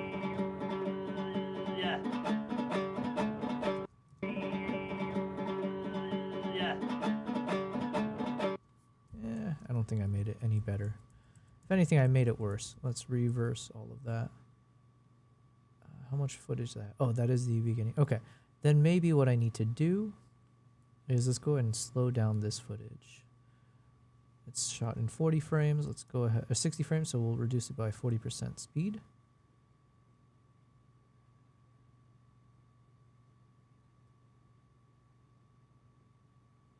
And either, because unfortunately I moved the camera quite a bit, which can be a bit jarring. So I just want one steady motion the whole time.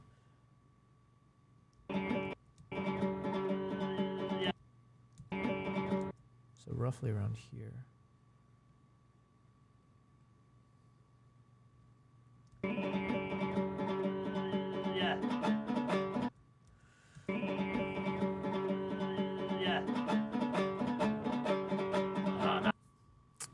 I don't know, it feels a little weird.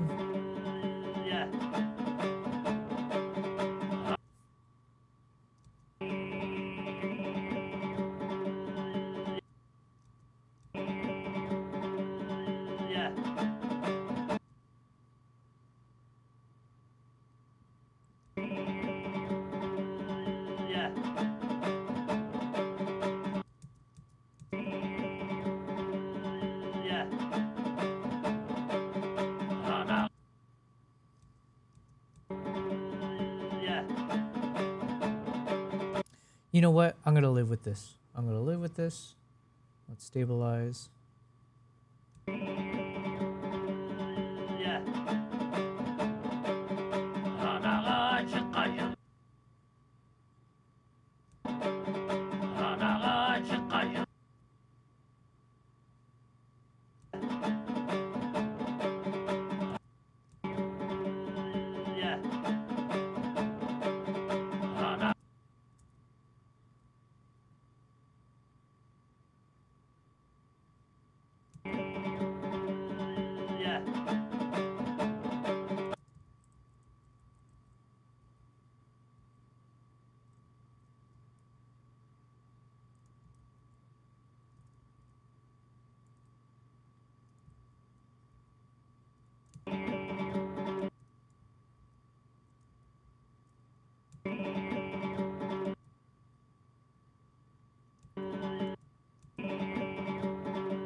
Oh my god.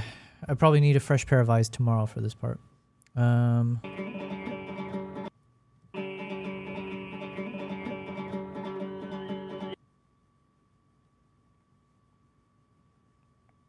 bring this back to 100%.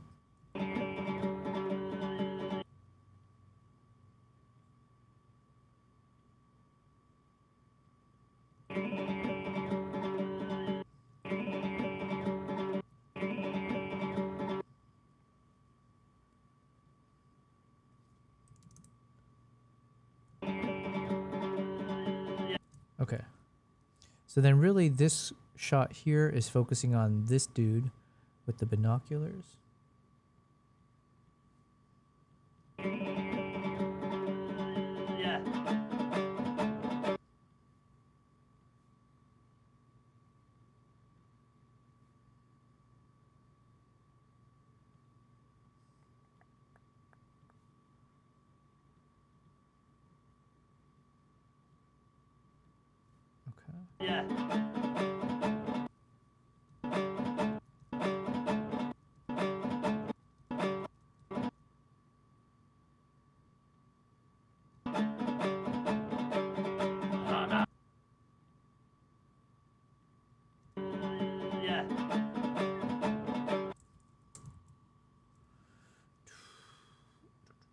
We got this.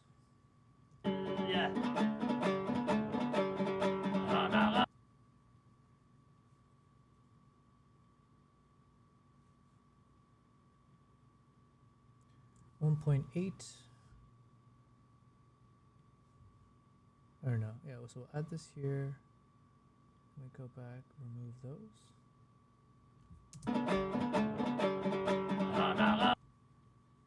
And then restabilize.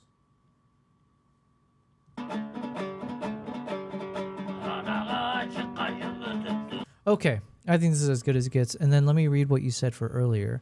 Maybe try to ease out of the first motion so it stops and then pans right. Where was it?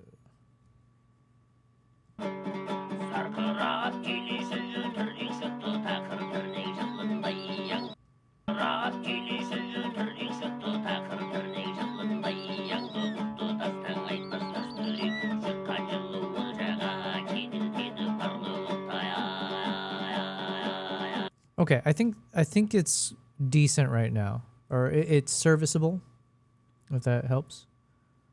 So let me do a quick palette cleanser. Let's go to the beginning. Let's watch. Then I'll get to it again.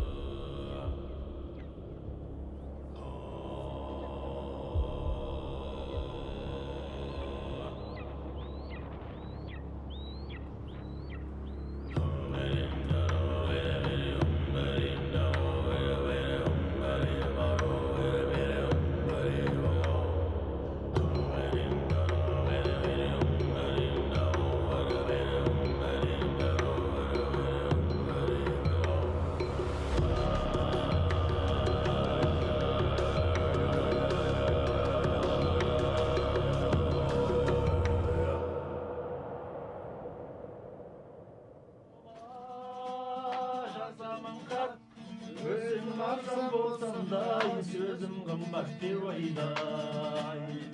Dostlarım oturgan yaramaydı. Ölüm söz ben bastayım naz nasihat ne oyday. Oğlum bir yılday, kolda joktun kıyınay. Dostaranın gözünde yavdarılan dünyay. Şöyle toy toylap, sorun bir baylay. Hadi izlep girgende, söyleseyim oylay.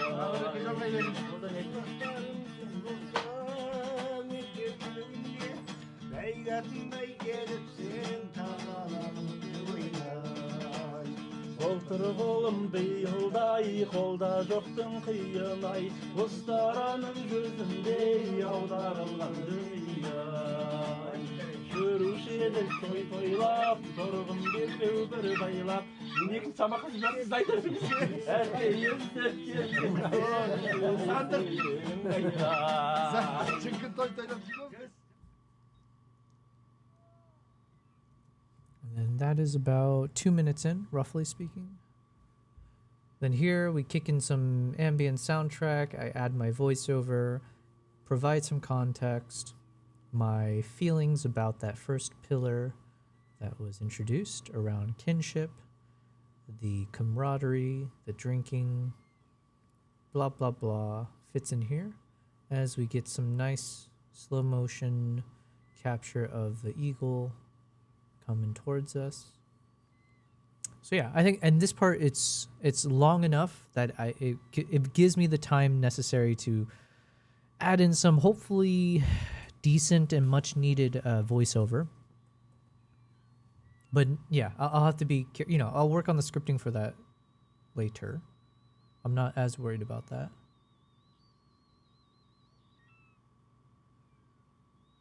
Landing, and how long is this? It's about 1 minute long. So we get 1 minute of this like nice intermission.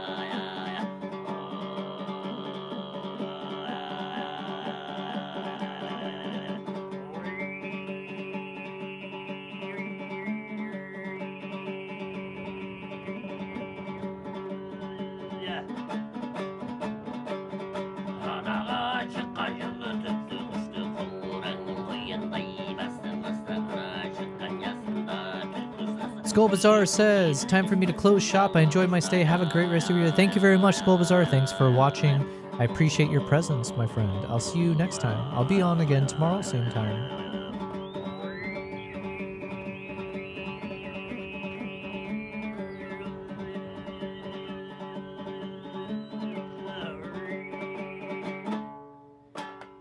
Okay, I like this. It gets the job done. So then we'll look at this again later as we keep reviewing things. But otherwise, I think we're at the end of that chapter, that verse.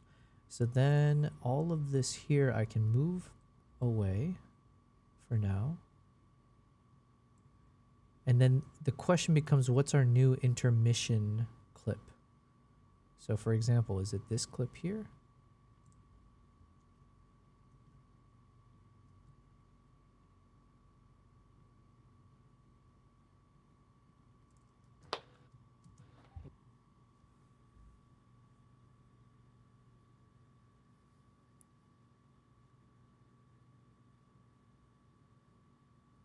So it could be one of these clips here in slow motion.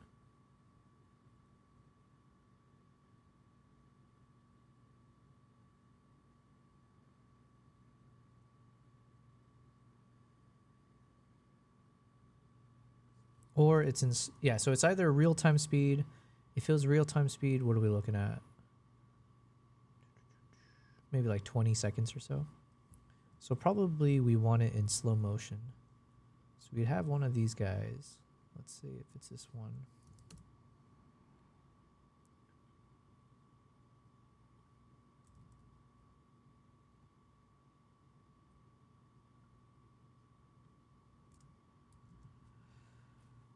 It could be one of these shots. Obviously, I have the shot of the eagle hunter in the blizzard.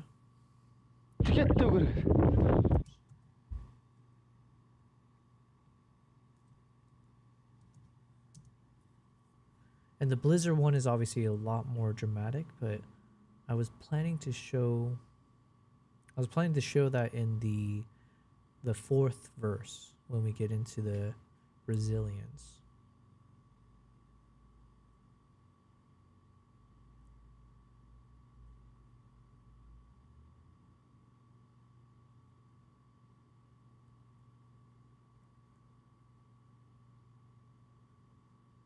I feel like even if we start somewhere around here, or we start normal speed and then it kicks into slow motion, and then as long as we have about a minute, I feel like a minute intermission kind of makes sense if we keep it consistent. So then we have a minute where I can give my reflections on the second pillar around the hunt, my experience traveling with them as they were going about a crucial part of their culture, and then I don't know, just sharing my thoughts about that. And obviously it's very unique to this part of the world.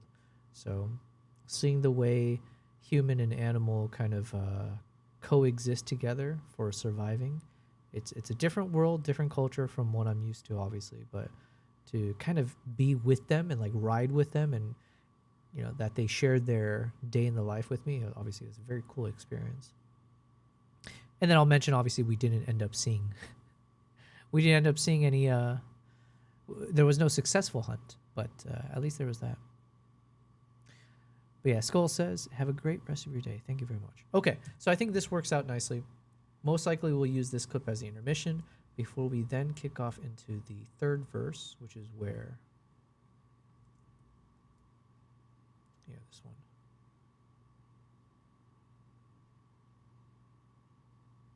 All right. I think this is a good place for me to also call it a day, because now it is almost 11 p.m. So we are sticking to our schedule roughly, where I try to end around this time, so then I can slowly drift off to sleep, you know, and start off the next day fresh. So we are at 10:45. Cool.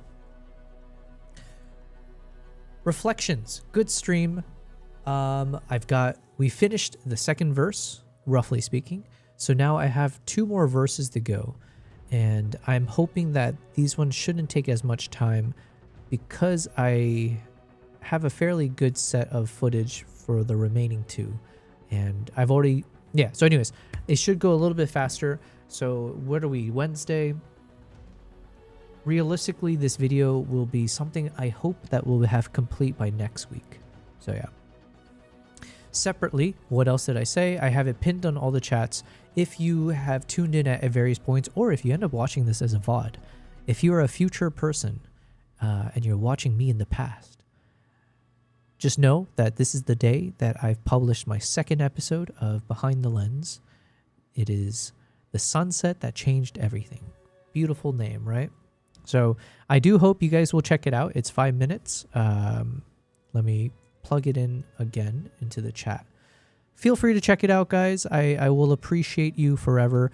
The best things you can do to support my channel, obviously, is to watch the videos, give me your thoughts, leave a comment or whatever your thoughts are, right? It doesn't really matter.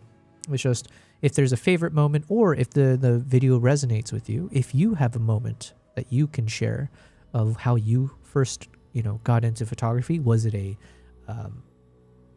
it some visual, something that you saw that inspired you? Or was it just maybe you're inspired by another photographer and seeing their work? I have no idea. Everyone's got their own kind of starting point, the origin story, right? Of being a creator, being an artist, whatever. So this video is basically my origin story. I talk about literally the moment that kind of everything clicked in my head of, holy crap, the world is beautiful. There are things out there that either is unexplainable or just so surreal that the more the world I explore, the more I can expand my mind of what is real. And so, yeah, I had that moment seeing The View that really just kind of triggered it for me, where I was like, holy crap, what an incredible experience, what an incredible visual. And yet here I was with an iPhone 5. I believe it was an iPhone 5. And so you can imagine the quality. You'll see it in the video. I did post, years later, as I learned how to be better with editing photos. I took the original photo I captured and I was able to spice it up a bit more and make it feel a bit more vibrant. But the point is, shooting with an iPhone 5, you have clear limitations on the maximum you can extract from what you see in the world. So I had a very real moment of like, damn it, why don't I have a professional camera to capture this crazy view? So that's where I had made that decision in my mind that we're going down this path. We're committing to buying a camera once I get home. And then, yeah, from there, here we are. Fast forward, haven't stopped. The passion continued. So I proved that it wasn't just a fleeting, hobby or something that wasn't real, like a flash in the pan, I think is the phrase. And yeah, if anything, I've now evolved it into the filmmaking side of things and videography and stuff like that. So a lot of it, I'm very grateful to this moment. So check out the video. I'm rambling, but it is the origin. So, and in the video, I share, you'll see a little bit of glimpses of younger me when I was, it might have been like 10 years ago at this point. Over 10 years ago. Roughly 10 years ago. And it was kind of fun for me as I was going through my iCloud and looking for all my photo libraries for shots that shots of me when I was in Costa Rica, because that's where the story takes place, as well as photos of me from San Francisco, where I used to live when all of this happened. And it was a fun trip down memory lane to see the younger version of me. But it was also kind of depressing because I was like, holy crap, I used to be so much healthier. I was in way better shape back then. And so comparing the version me now, current me versus the younger me, I'm like, oh. But it's also motivating. So it's keeping me on my toes to be like, okay, let's stay consistent with the gym. Let's stay consistent with the dieting and yeah, all that stuff. So enjoy, check it out. That is all I have for today. Thank you guys. My cats say thank you as well. Both of them are chilling with me today, having a ball, sleeping away. Tomorrow being Thursday, yeah, so tomorrow I'll be doing the exact same thing. So most likely I'll be streaming around 7 p.m. my time and going until now. So that's roughly like a 3.5 hour stream is what we've been averaging. So yeah. And no different. Unfortunately, tomorrow's agenda is no different from today. It's going to be a lot of just grinding through this Mongolia video, and I cannot wait till we're done with it. Hopefully you guys aren't sick and tired of seeing these footage over and over again. But and then we'll mix in between, obviously, just the random stuff that I always do. So, all right. Thank you guys. Appreciate it. I will see you tomorrow at some